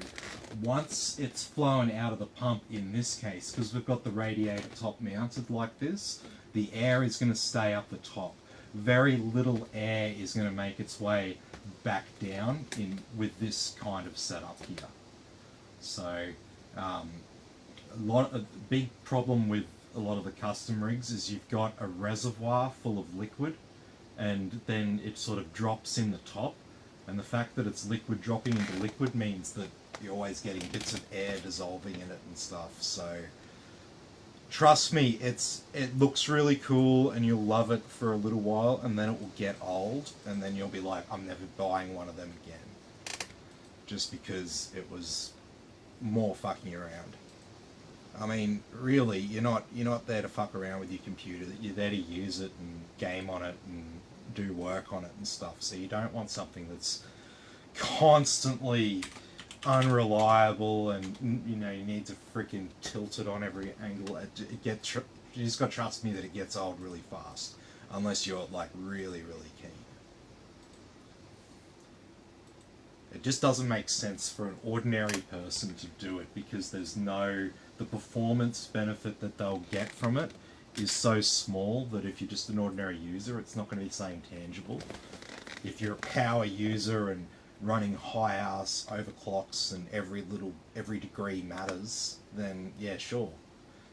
But the thing about the custom loops, it's not so much that the custom loop is that much better at cooling. The thing is, you can put bigger radiators and more radiators into your loop. So what you got to remember with liquid coolers, I've said this before, the fundamental thing, what happened was CPUs started getting more powerful. And so we started attaching bigger and bigger and bigger and bigger chunks of metal to them with fans on them to try keep them cool. And eventually one of the engineers was like, shit man, we need such a big radiator on this that if I was to build it and mount it to the board, it's going to start bending the board. So we can't have that. We need another solution. So the liquid isn't actually doing the cooling as such. The liquid is a vector of heat transfer. So a vector is like, you don't know what a vector is. A vector is kind of like a way, a means of which it's transferred. It's not, on one hand you can look at it and go, yeah, the water's doing the cooling. But then what you've got to remember fundamentally is what cools the water. So even though it's a water cooler, we got all these fans attached to the radiator. So it's still being cooled by air. Whether you got air, water, doesn't matter. It's got fans attached to radiators. The fans are what cools the liquid. Therefore, it's the fans that cool the CPU. The liquid is just the vector of transfer or the proxy in between the fans and the CPU. So fundamentally, when you've got liquid in it, you need to have an air pocket in it, so to allow for the expansion of the fluid under temperature. So that's pretty much like the basics of liquid cooling versus air cooling and all that sort of stuff. So a lot of people have, what I find when I talk to people is that a lot of people seem to have like misconceptions about it all. They have an idea in their head that seems like intuitive to them, like it seems obvious to them, so they assume that these things are true. Oh, liquid cooling's got to be better than air cooling, and you know it is, but you know I can get a little liquid cooler with only a 120mm radiator, and then I can get a big, massive Noctua air cooler, top performing air cooling unit that you can get. And you bet that Noctua one's going to absolutely kick the ass of any of the cheaper water coolers, because it's not the fact that it's water that means it's so much cooler. It's just the size of the radiator. And also the other thing with liquid coolers is how powerful the pump is, how much flows through the system. You know, if it's a slower pump, then you know it might not perform as well as a pump that's, you know, high speed. Or the thing that a lot of people run into problems with the liquid coolers is they put so much piping in everywhere, and it gets a bit crazy, and you end up with a case of the pump that's running it all is kind of struggling to push liquid through the whole loop at like a nice even flow rate. So, and that's, you know, I don't want to get into fluid dynamic discussion with everyone here, but you know, that's not ideal. You want the fluid to sort of be moving at a nice even speed through the loop. Ideally, you don't want areas where it's slowing down in parts. It creates like turbulence. You don't want that. You don't want that. You want a nice even flow of water. You want the pump powerful enough to move the liquid through in a nice consistent rate, push it through the radiator well, etc. So, alrighty, I've got the... Alright. Is that... Oh, that's right. We had a we had a little bit of a problem with this, didn't we? We needed some, I think it was this one here, Intel network drivers. Wait, babe. No, hang on. Yeah.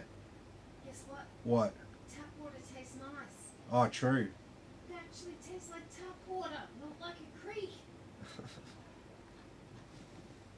Which one was it? That's significant. Yeah, this will be it. The 16th of the 1st. Yeah, here we go. This is the right one.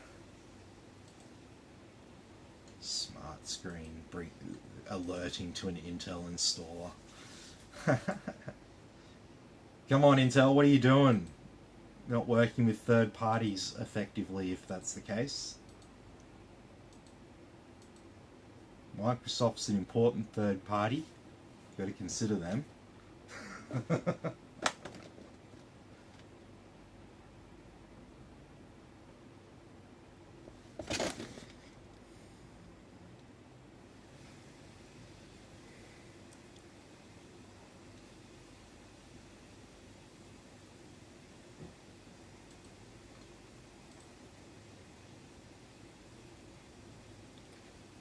There we go. Alright, now we got some internet. Now we can go and do what we need to do. So that's one thing if you buy this board, even with the BIOS update there, Windows doesn't recognize the LAN or the Wi-Fi. Usually it's a case of if it doesn't recognize the LAN, it'll recognize the Wi-Fi, but that's a double whammy there. So that can be a real pain in the ass when you're buying a computer, so you don't have another computer in the house and you're building this for your first computer, and then all of a sudden you just turn it on, you get to Windows, and you realize you can't connect to the internet because you need another computer with an internet connection to download the software that you need to connect to the internet. So that's why sometimes it's just easier and whatnot just to get someone to build it for you. Because you might find you'll buy all this parts, spend all this time, and then still have to take it to someone and still have to pay someone else for it. And it's like, oh God, just wasted all this time. Okay. There's Bluetooth. Settings is stalled out on me, that's okay. Some stuff from Microsoft Store, so we need MSI Center. So this is like the software that comes on a CD, or would have come on a CD with this motherboard. I don't think they've got CDs with many of the Z690 boards.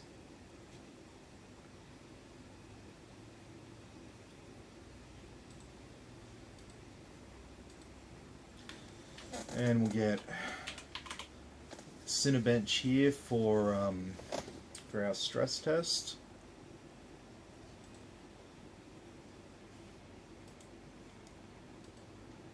And this is going down to South Australia, which is, where are we? Adelaide.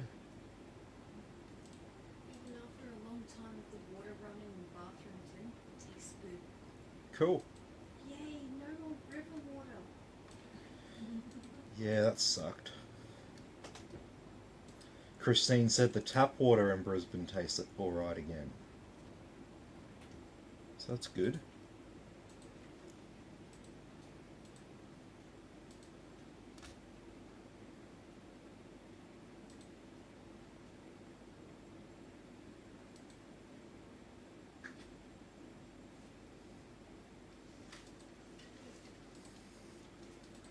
Alright, let's get some other software going on. Down some custom desktop icons. Keep everything nice and organized. Okay, no Acronis, no AMD, straight into Battle.net.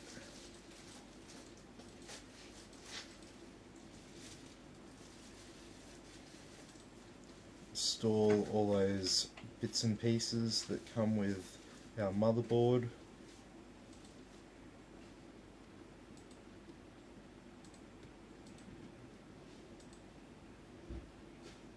Okay.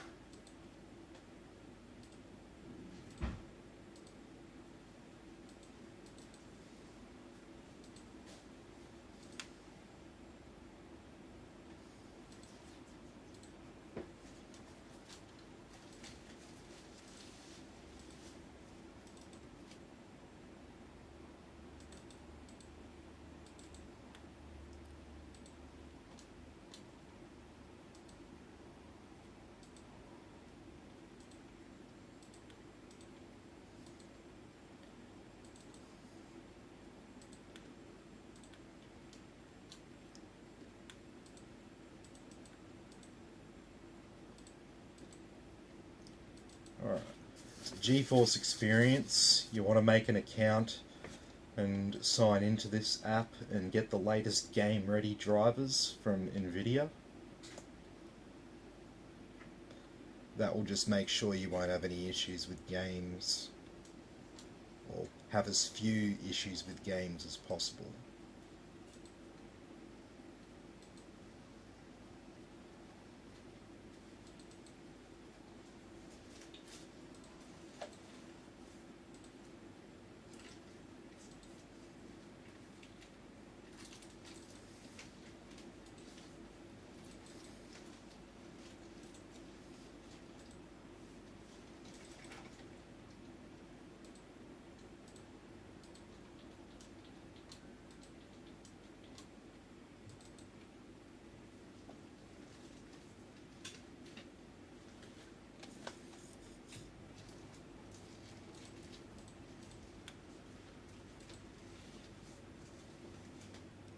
No.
Okay, that's weird. We didn't get a display driver.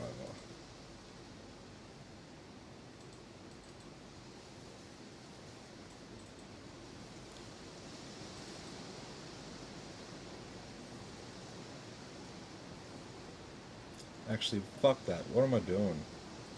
It's just...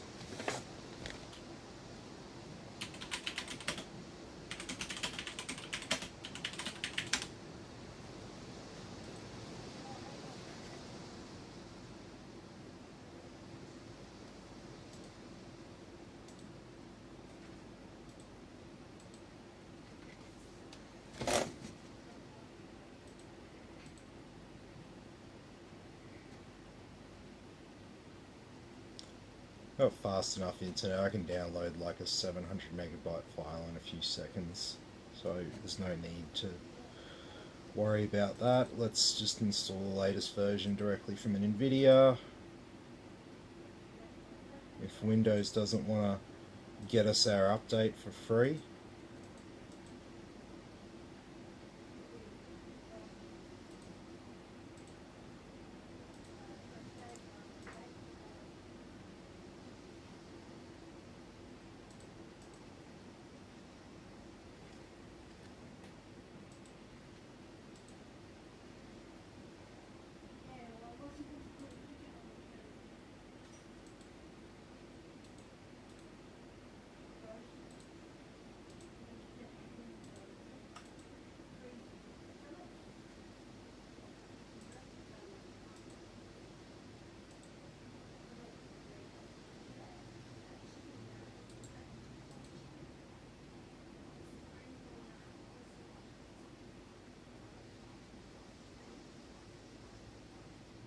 What are you talking about?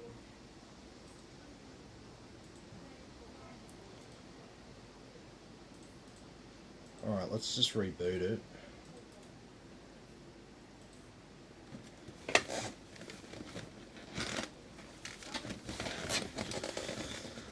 Why it hasn't installed our graphics card driver, I don't know, but we'll work our way through that.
Alright, let's try that again. Because that's definitely Win1064.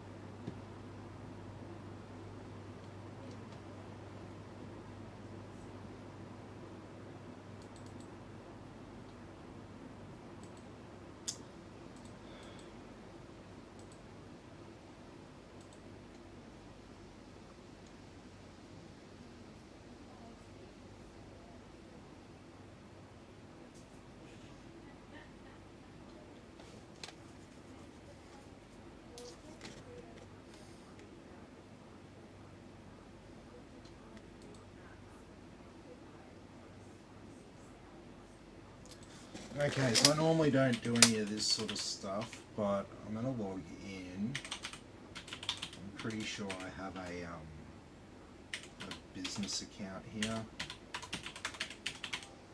I don't want to log in with my personal.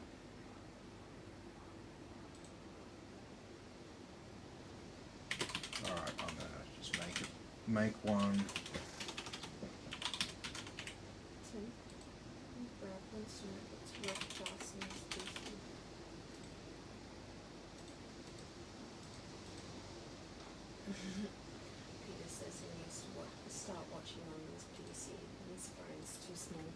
Ah, yeah.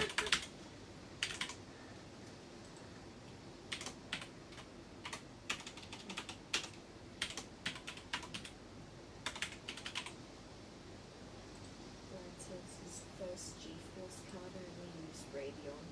Oh, really? Okay. Airplane, airplane, airplane.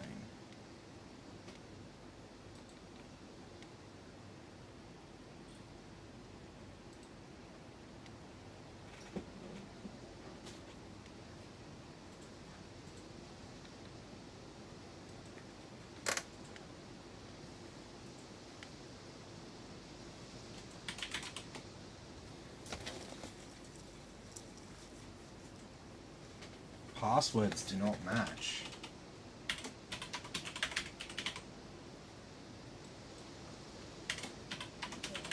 I hope it's not pissing down rain like this tomorrow.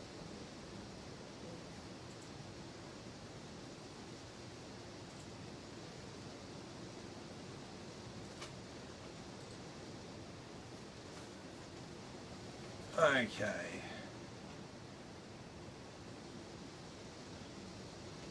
Oh, what? I've got to verify my email.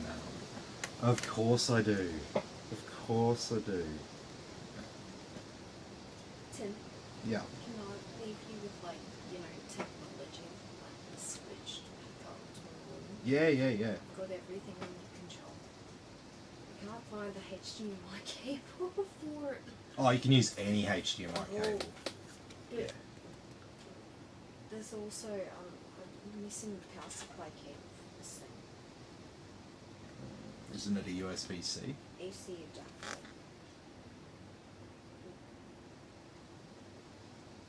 It's got a USB hub for power supply. Where is it?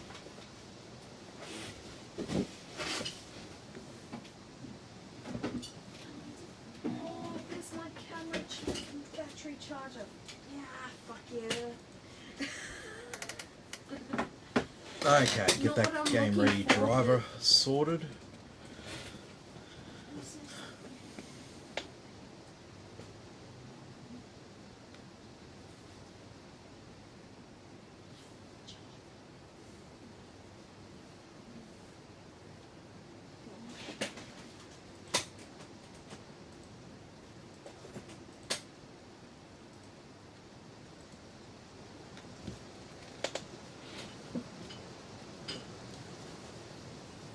It really didn't want to install for me.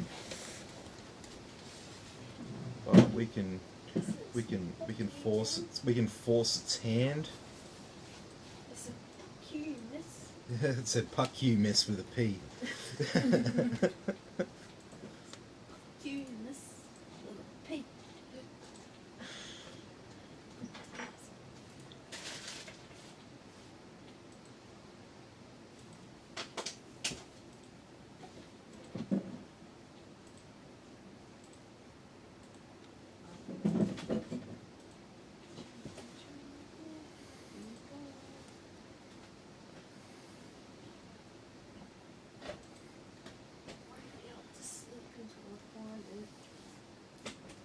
And there's our graphics card.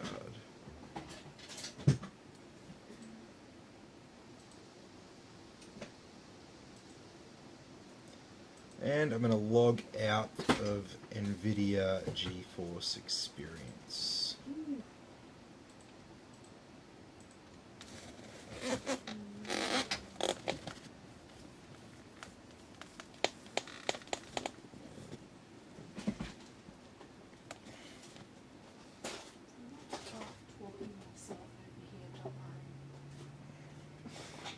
Oh, I'm not, don't worry.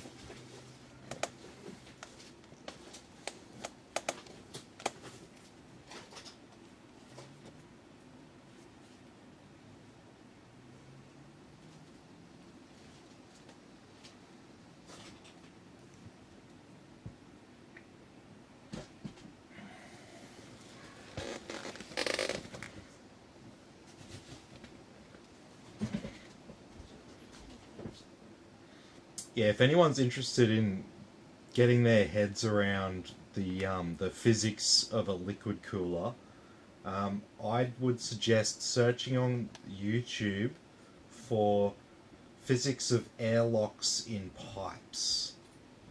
There's a really good video, I think it's Explaining Engineering, has a good one about it.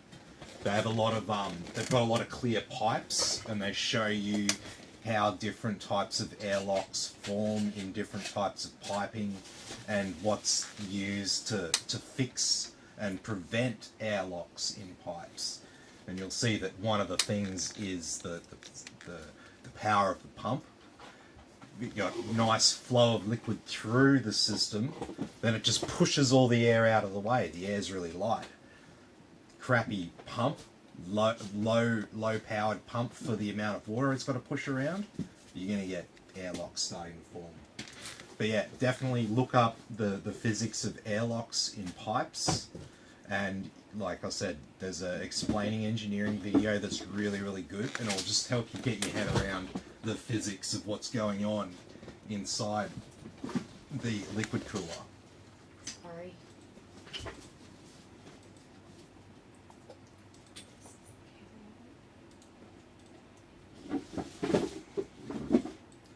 Alright, there's our RTX 3080. Better late but never.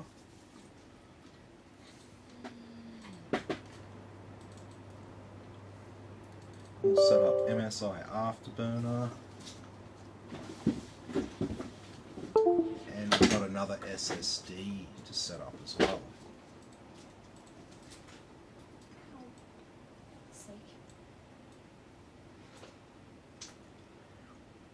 You have to be doing that now? Yes. Okay.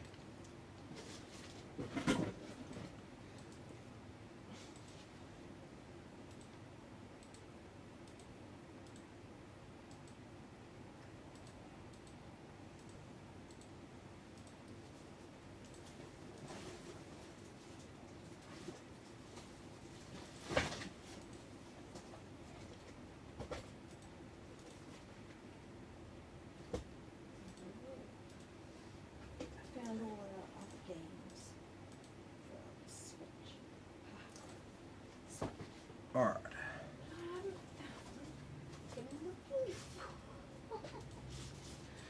What are you looking for? I'm trying to look for the cable to charge.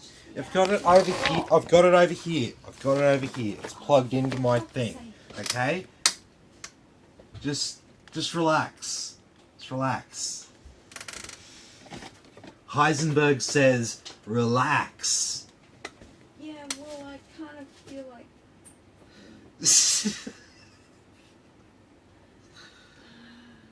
Okay.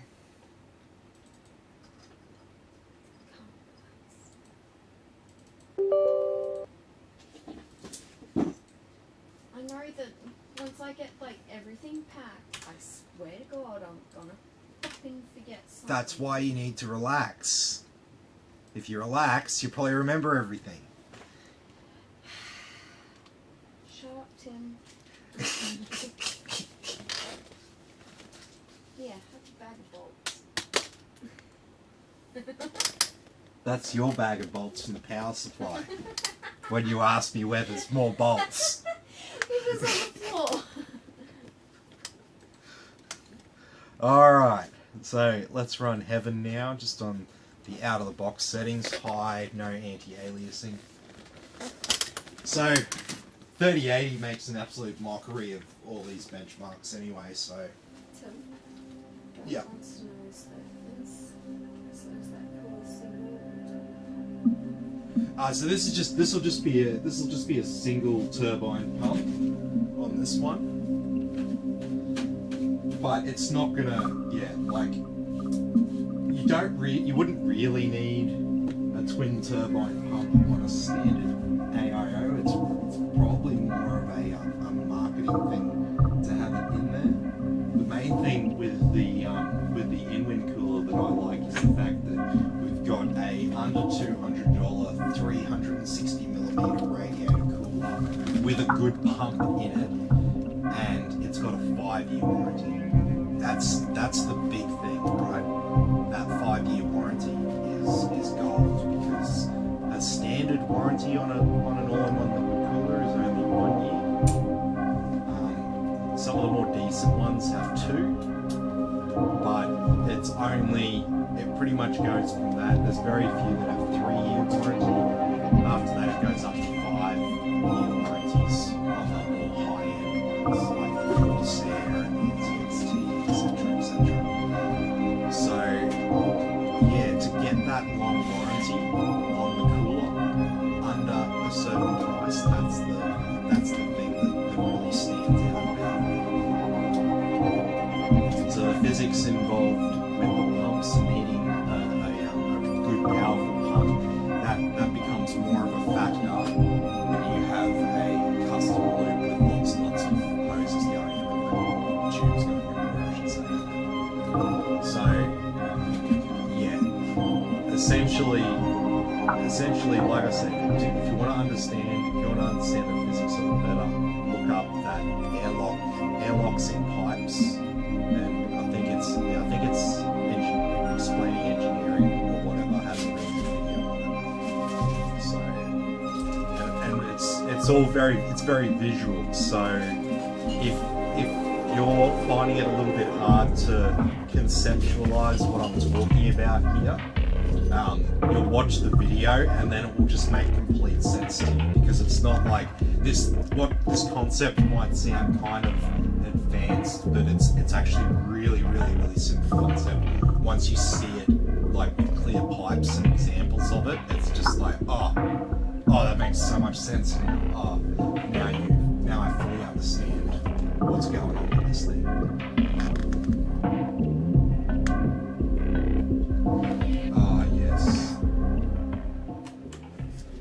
Sorry about that.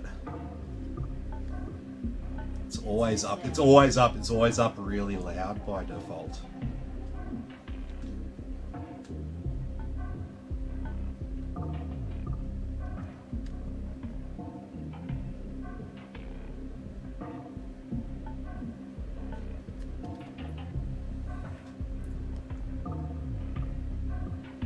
But yes, my advice is to look up a video on airlocks in pipes, and then that should make everything that I've been talking about tonight make a lot more sense.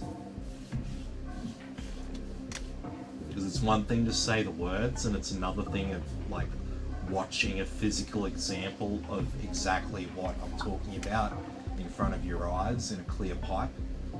That makes it a lot easier to understand the concept. See, whenever you got like a pipe where it's like on a 90-degree bend down, right? You've got this little point up here where potentially a bit of air can get trapped. If the water's not moving through fast, that air pocket starts to grow. If it gets to the diameter of the pipe, then it actually constricts the flow of water in the pipe. So you could have that really powerful pump, but if it was, if the amount of tubing it was trying to push water through was too great, and an air pocket started to form, eventually that pump would be essentially hydrolocked.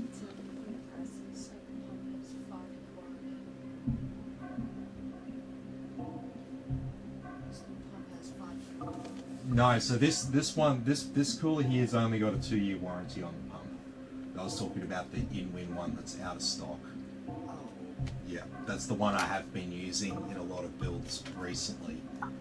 But this one, I mean, this one's fine. Like I said, this is from Cooler Master, and Cooler Master is one of the 2 companies that actually build these units. So you can pretty much count on a decent level of quality from Cooler Master on there. Not that, but they've got like budget coolers. I don't recommend anyone get a budget all-in-one liquid cooler. I wouldn't really want to be spending less than about $130 on one, to be honest. That's about as cheap as I want to go.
that looks like it's run through. I've gotten a bit distracted there. Talking about pumps. Oh man, it's always a fun concept. So I've lived in a rural area with dams and tank water and all that. So I've been playing around with pumps, not just with PCs and stuff like that, but with houses and dams and stuff like that, toilets, or yeah, houses and like that. So I've played around with them for quite a while before I knew about pumps, before they were sort of common in PCs. So I guess it's been a little bit easier for me than some, but like some people, it's like if you're into building PCs, they start releasing this new technology. Why would you know anything about pumps? You're not a plumber. You're not a farmer. You know, you're not the sort of guy who knows about pumps. Let's be real. You're not an engineer or something like that. These are the sort of people who know about pumps, right? Like farmers, plumbers, they use them every day. Engineers, they fucking build them. But ordinary people, you just like the pump. You turn it on, it moves water. You don't understand like what's actually going on inside. You don't have to understand what's going on inside.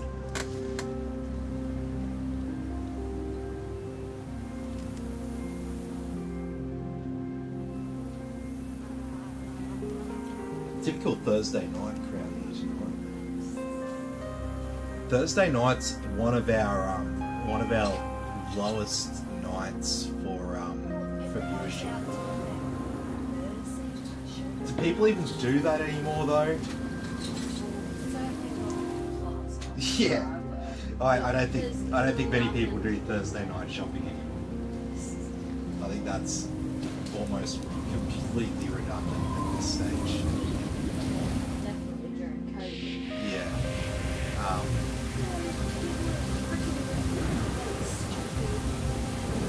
While I was working at Alvin,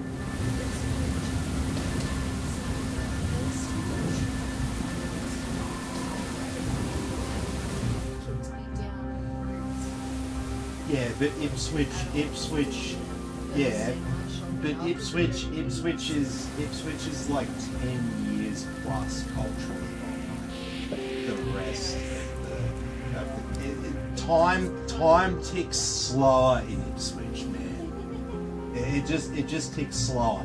All the projects, all the roadworks, it just gets done slower. There's no urgency there. It's like we'll have traffic diverted through local streets for 6 months before we get this tiny section of road.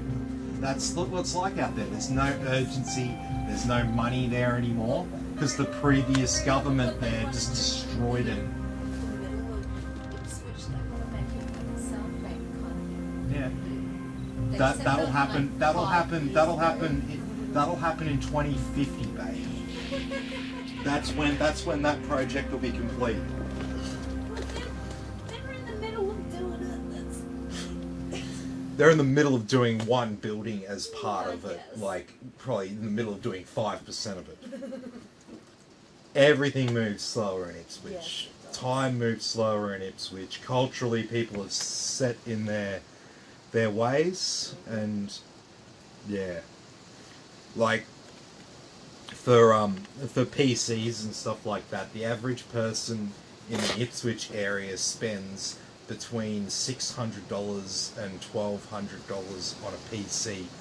So guys like Number One Computer Store down on Brisbane Road there, Yeah. his average new PC build is about $900, and that's for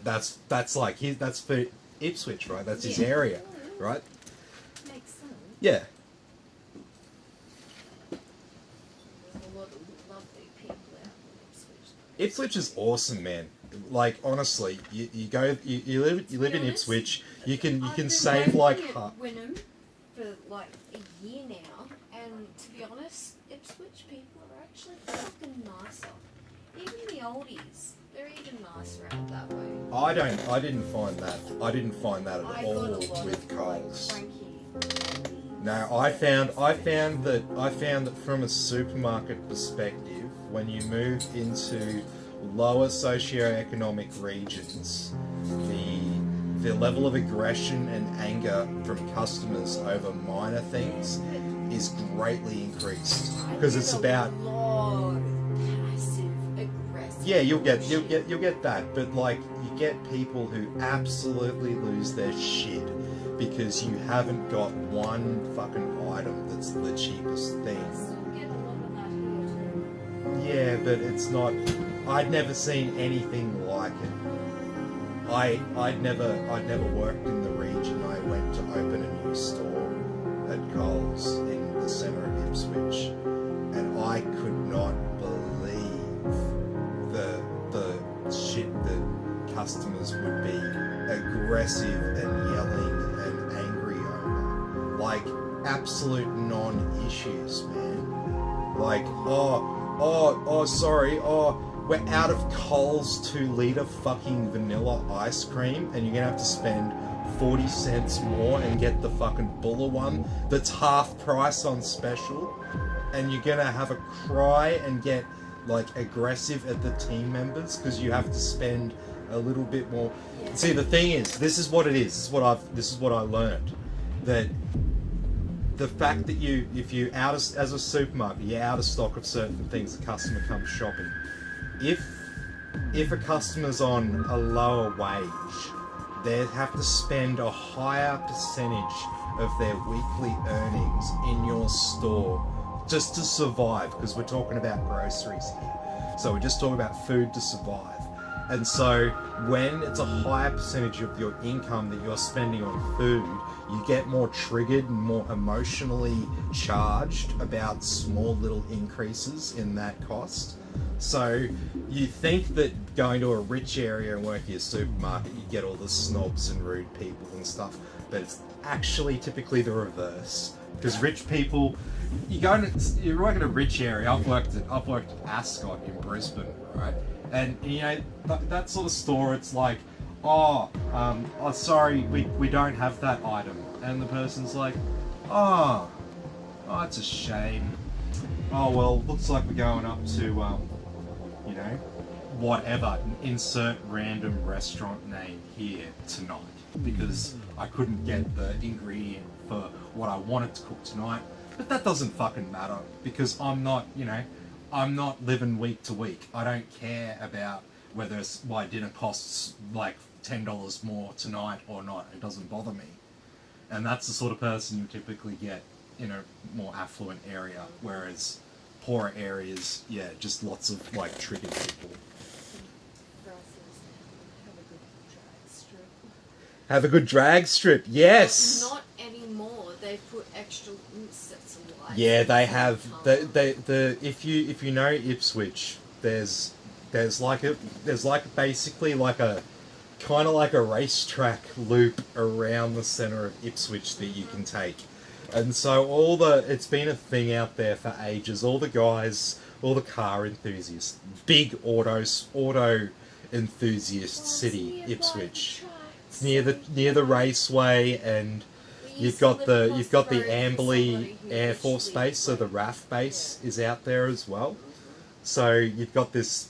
They love their motorsports. So all they're called the lappers. That's what the other people call them. They call them the lappers because they just do laps, particularly on Thursday night, in their hotted up cars all through the centre of Ipswich. Don't be a single lady in her own car driving around in Ipswich on Thursday night. And I think Brad's probably talking about the drag strip down at the Willowbank Raceway. Probably. But yeah, like it is a huge motorsports city. Everyone loves it out there. Mm-hmm. But the little lap around the city that everyone likes to do, they've cut it down. They put so many traffic lights in there now. They've put more traffic lights in the last couple of years, believe it or not. Mm. So yeah, good fun. Alrighty, looks like it's getting pretty late. Oh, it's half an hour earlier where I am compared to what I've set the time there, so it's not too bad. Alrighty. Well, let's get started with our stress test. Oh wait, no, there was one other thing. We've got to set up our second SSD. Don't want to forget that. This bloody away. It's like going away from a child for the first time. People with children, you don't know what it's like. There we go. There's our SSD. And so now we can close all that. We'll just leave hardware monitor open for this.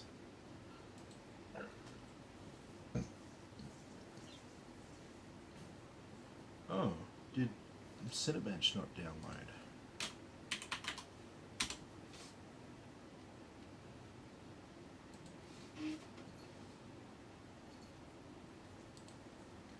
That's weird.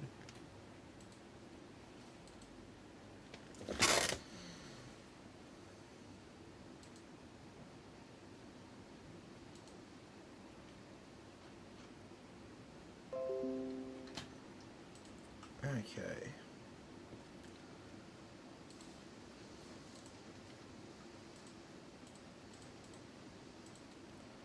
So we'll set this up for a 90-minute run.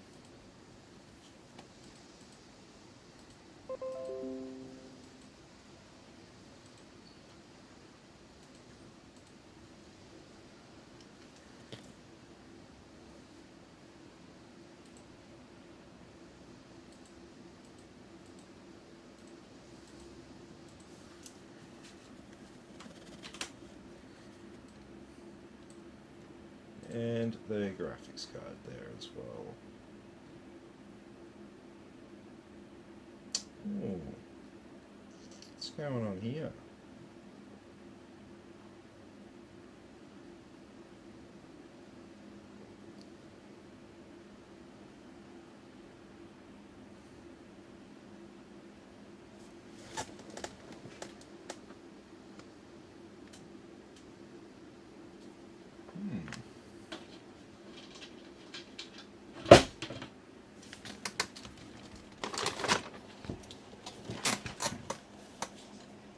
Okay.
The radiator's definitely putting out heat. Those temps are just running like a little bit hot. What's the clock speeds at? It's only holding 4.6.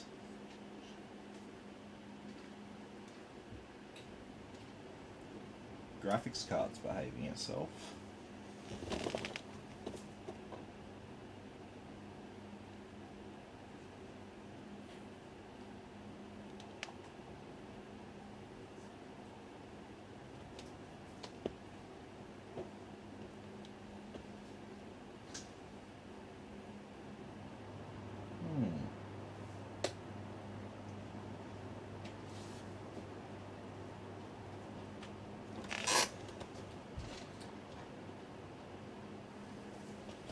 And so it's definitely just our CPU core there. Okay.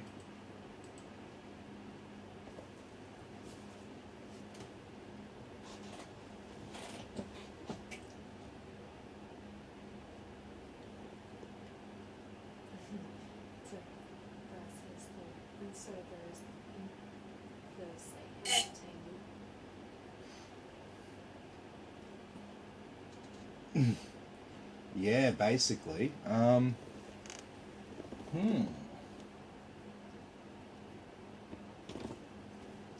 That is interesting.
So, did I make an error in here? Nope.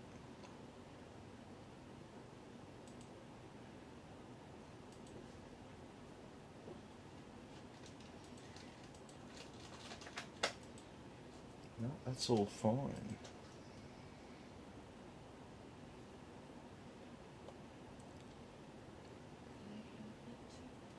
Okay.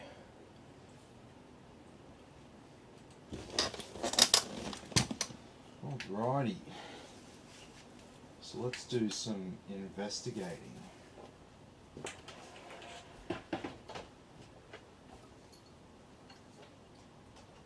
And that looks fine.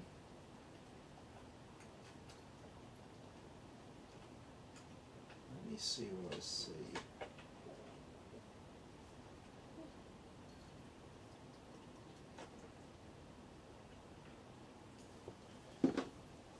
Do we have a slight pressure issue due to maybe a small difference in measurements? So I'll probably be able to reverse the direction of those arms, and that should make up for the slightly different dimensions on the back plate, if that is what is causing our problem here.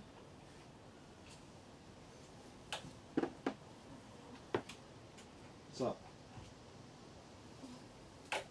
I'm just thinking about being going to be away and it's like I'm being separated from a child.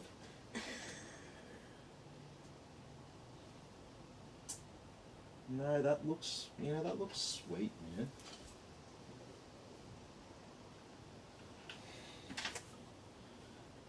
But let's not just assume it looks sweet. Let's actually take it out of the equation.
This is always way harder to do when you've got all this in the case. Much easier to do this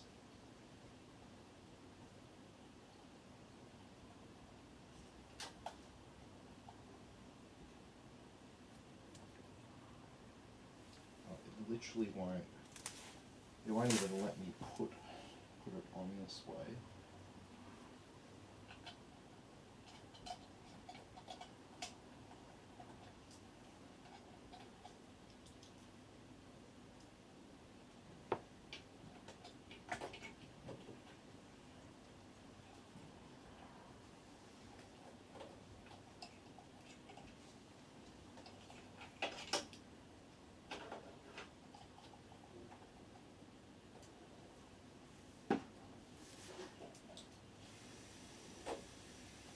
So I'm not sure how much of a difference this is really going to make.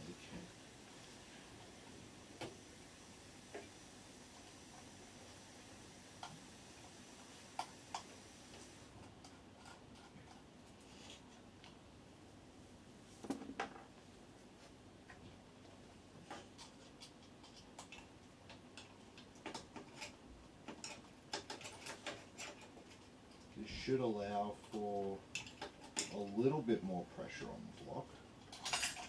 So we'll give it a go.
Okay, I'm gonna turn it on.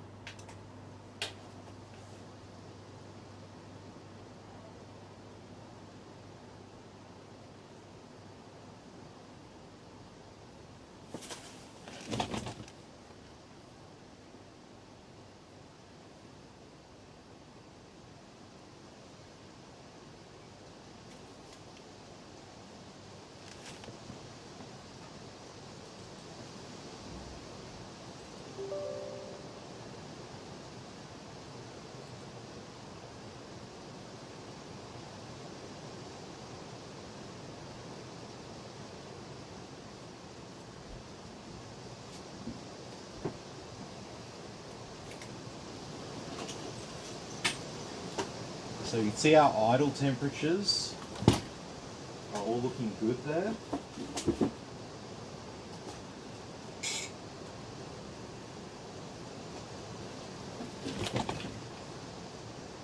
I don't have any bolts on it at the moment, that's why I've got my hand in the case. I'm just applying pressure.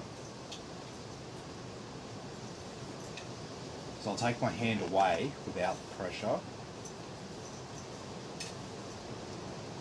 I'm still making pretty good contact.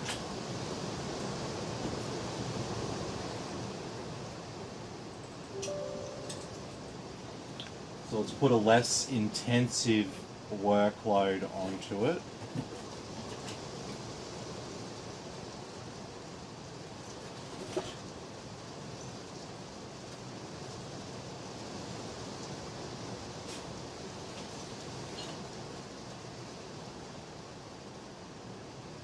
There we go, that's performing fine.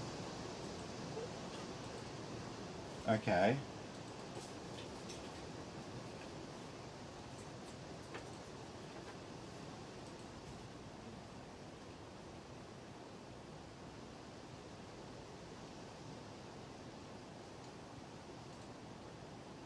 Oh, look at that.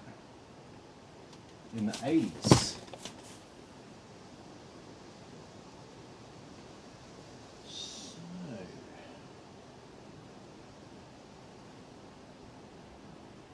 What's the matter, you hate? What's the matter, you?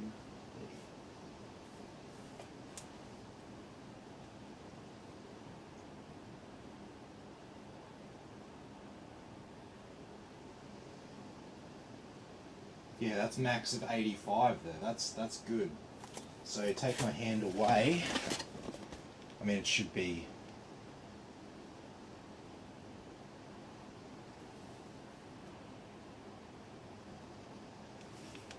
And that's still holding the same clocks. Just 15 degrees colder.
Okay. Well,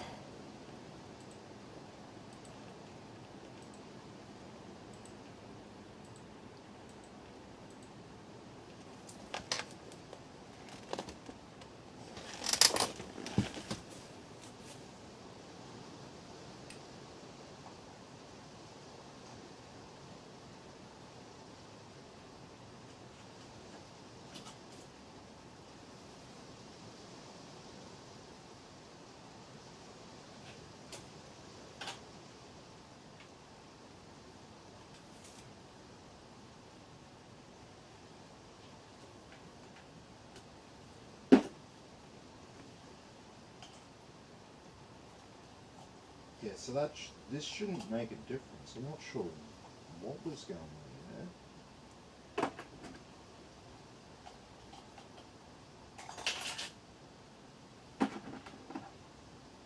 Maybe we just had like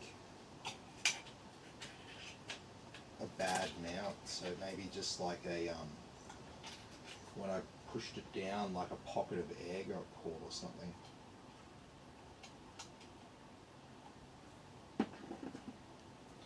That can happen.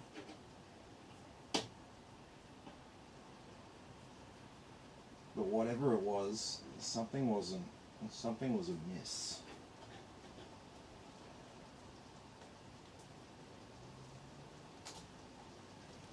I'm going to put them back like this because this is the original way I had them is the correct position for the feet, and I don't think that was our problem. I thought maybe because of the different back plate that we're using in this case, we might have had a situation where we needed just a little bit more pressure over it, but based on what I saw just then, I don't think that's the problem. I think we just had an inadequate mount on it at first.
So I'm just going to put 2 bolts down on this for now.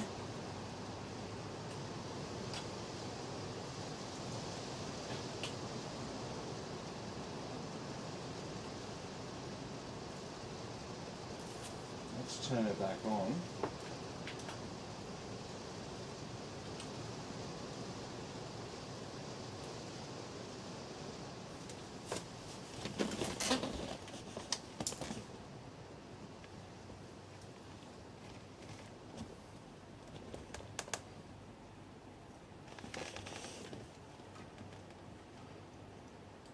Okay.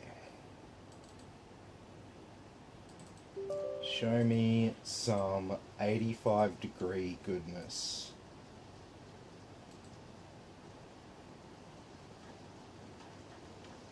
And we're back to 100.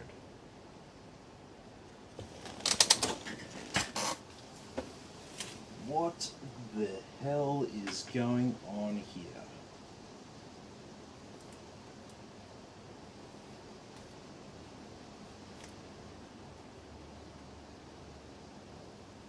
Okay, that's definitely pressure related.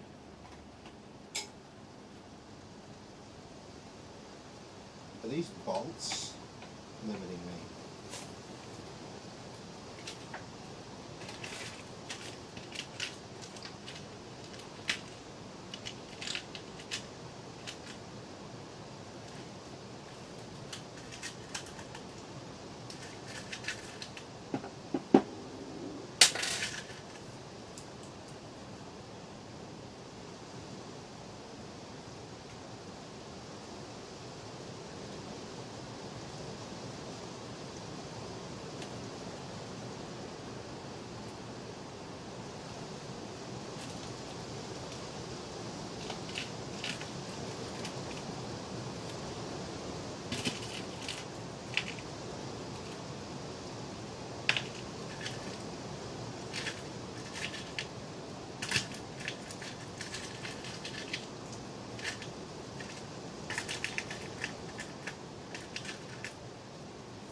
Alright, let's try.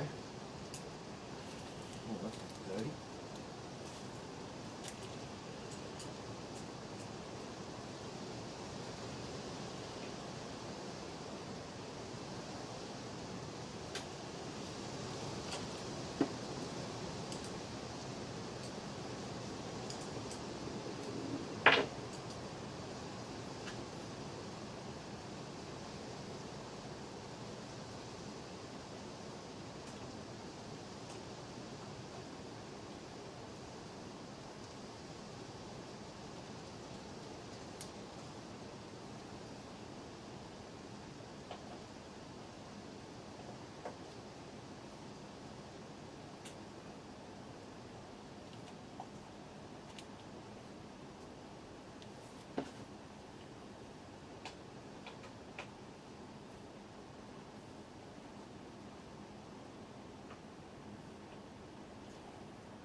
I'm getting some really weird behaviour from this cooler, babe.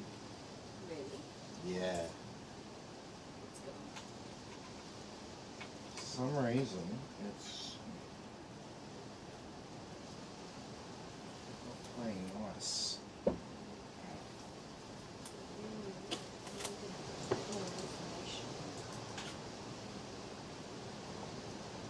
Well, it's running hot, but it shouldn't be running hot.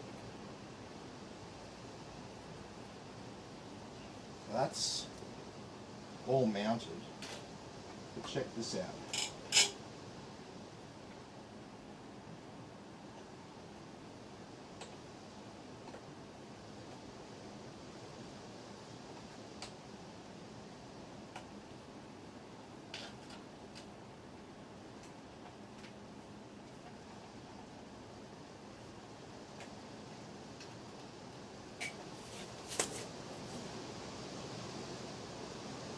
See, watch, I'm putting pressure on it with my hand with a temperature drop.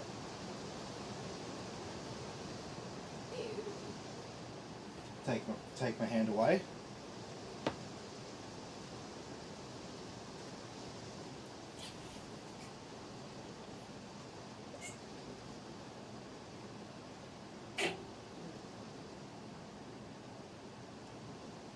I just tightened one bolt. Now I'll tighten the opposite corner, which should make the temperature drop, but it won't. Drop your degree, not what it should. Alrighty. What are we going to do about that? We will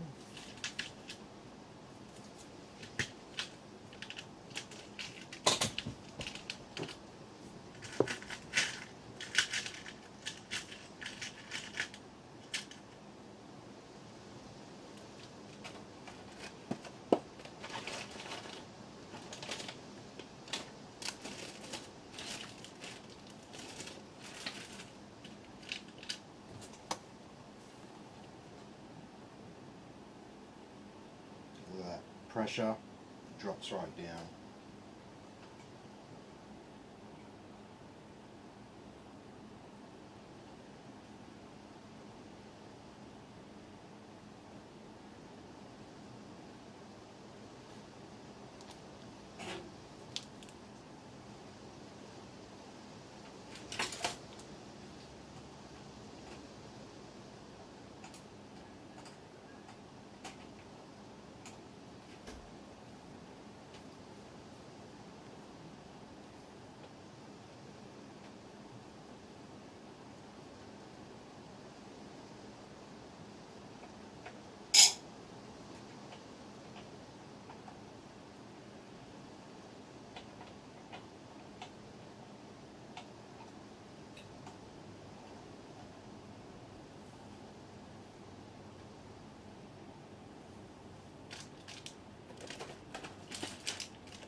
Okay, I think we may need a whole new back plate for this. So I'm going to turn this off.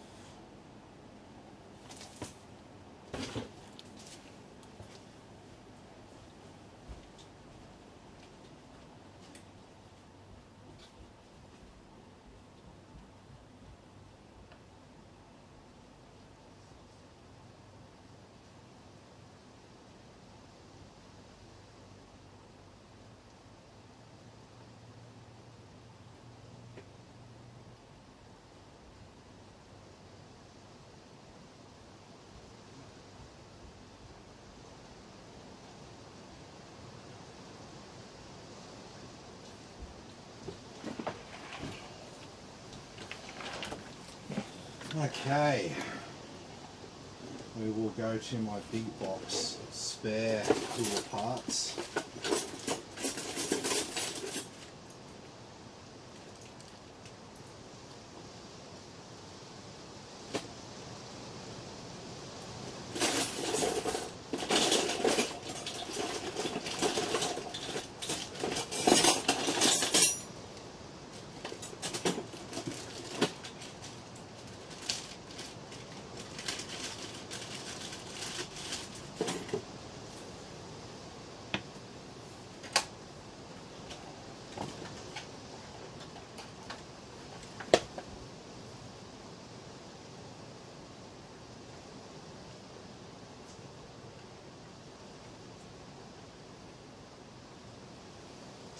Okay, so we obviously have a slight misalignment with our backplate, which is causing a pressure difference when we tighten down our bolts, which is leading to bad contact and thus an overheating CPU cooler under extreme load, but only under extreme load, not under normal use, but we're still going to sort that out.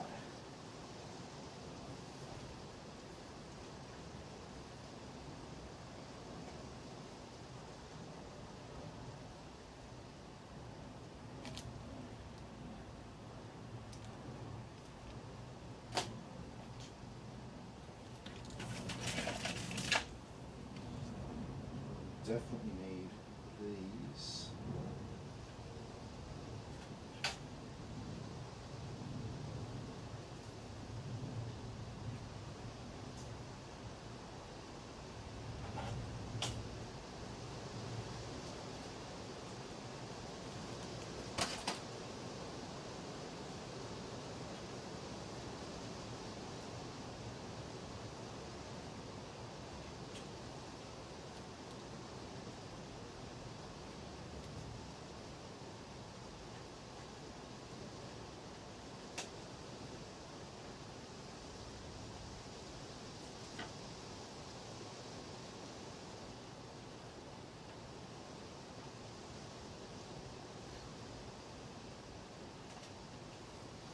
So what it would be is there's probably the screw holes from the back plate probably stick through the board maybe 0.5 millimeter too far, and that's causing the lack of pressure when we mount it down. So there's no other way around this, because we needed a different back plate. We had to use something else than the included back plate that came with the cooler.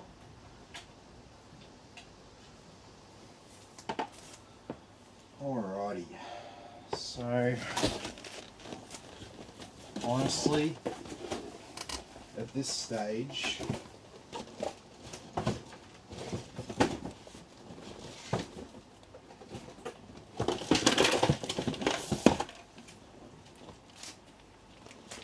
we're just going to completely clean off our CPU and our cooler of thermal compound, and we're just going to reapply the thermal compound.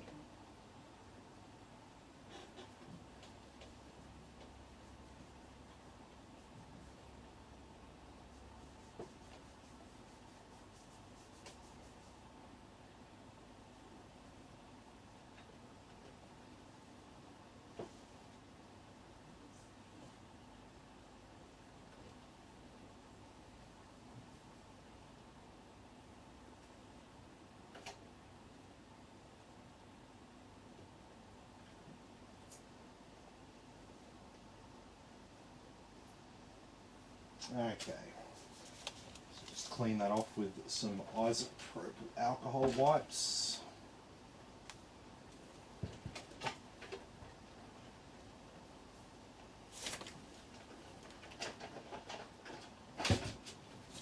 Alrighty, so our back plate comes off, so we'll use that one for another day. And now let's try our next back plate.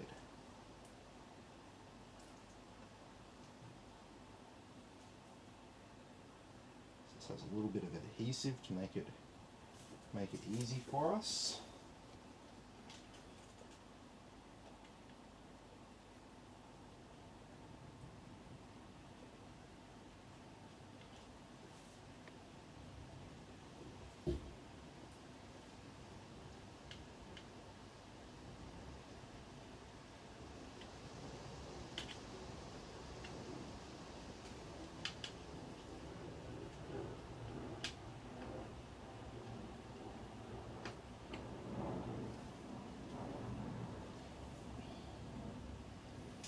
Okay.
And yeah, this is as awkward as it looks. The pump just hanging there. Changing this back plate.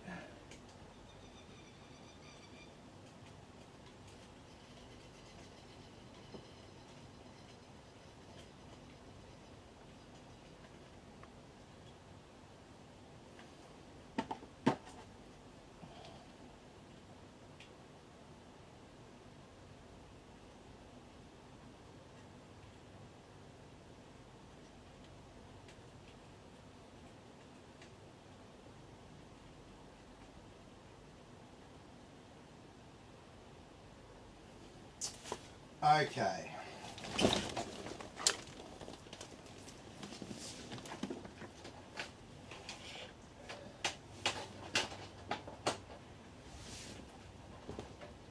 we put back our back panel now.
Alrighty.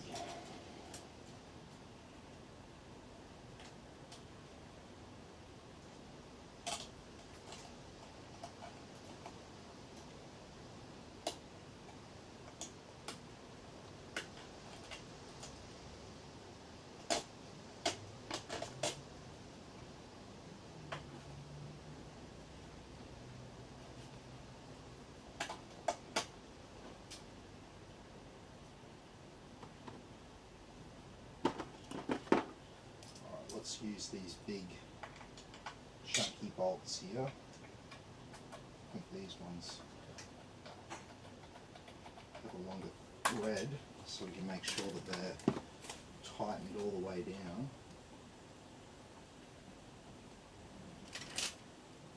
And if this doesn't work, I think I'm going to cry, eh?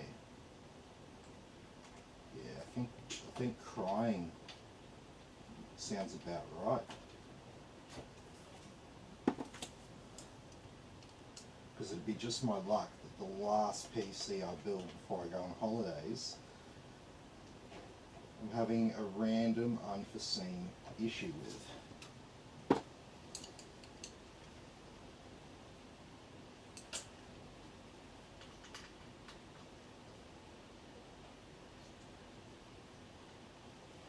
But I think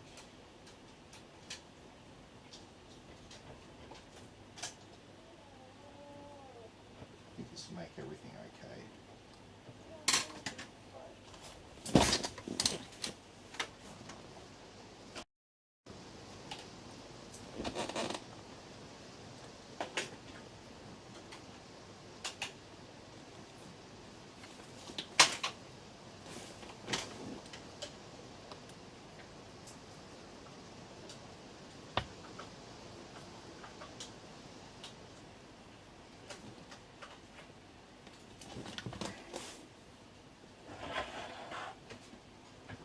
Alright, let's lift it back up.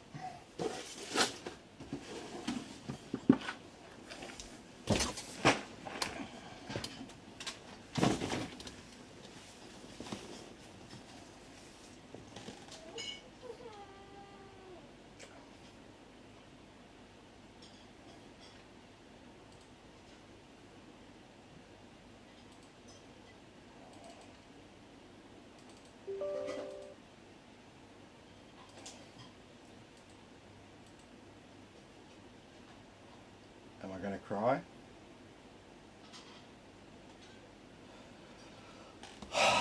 No, I'm not.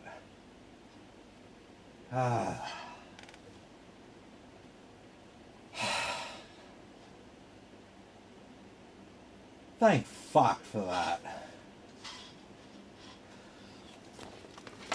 Ugh. Good times. Okay, so now the cooler is behaving as expected. So maybe now I can start the stress test.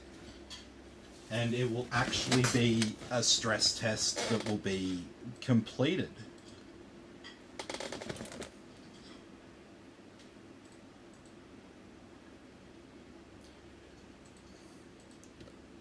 So obviously 100 degrees is our thermal limit. So when it gets to that, it's called the T-junction.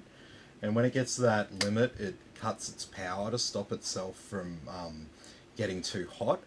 And so obviously if it does that, it's reducing its performance. So you don't want the CPU to be getting to 100 degrees. 92, 93, that's fine for like an i7 or an i9 or something powerful like that under load. But not much hotter than that. That's about as hot as you want to see.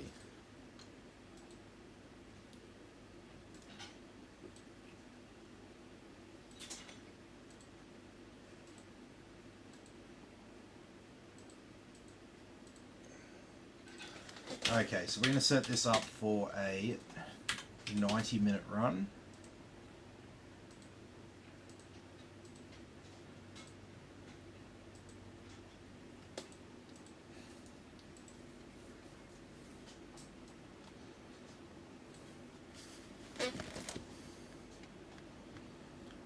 Let's see how she's doing.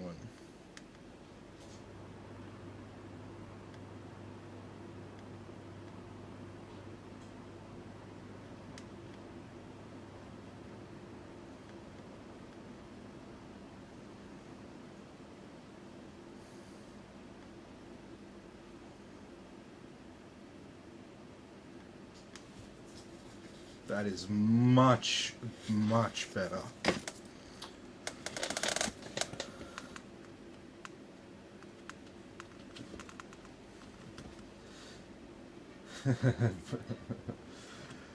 Ah, thank fuck.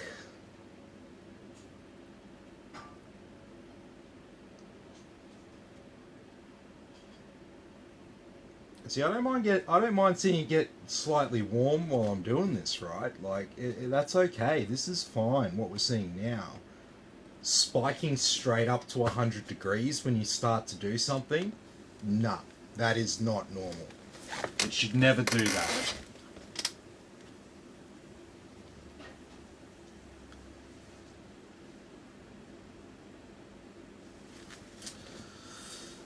But yeah, I think... How long have I been live for now? Over 3 hours. I think that's going to have to be it for tonight. So we just let this one run for 90 minutes and stuff. Make sure that, you know, it's not getting too hot.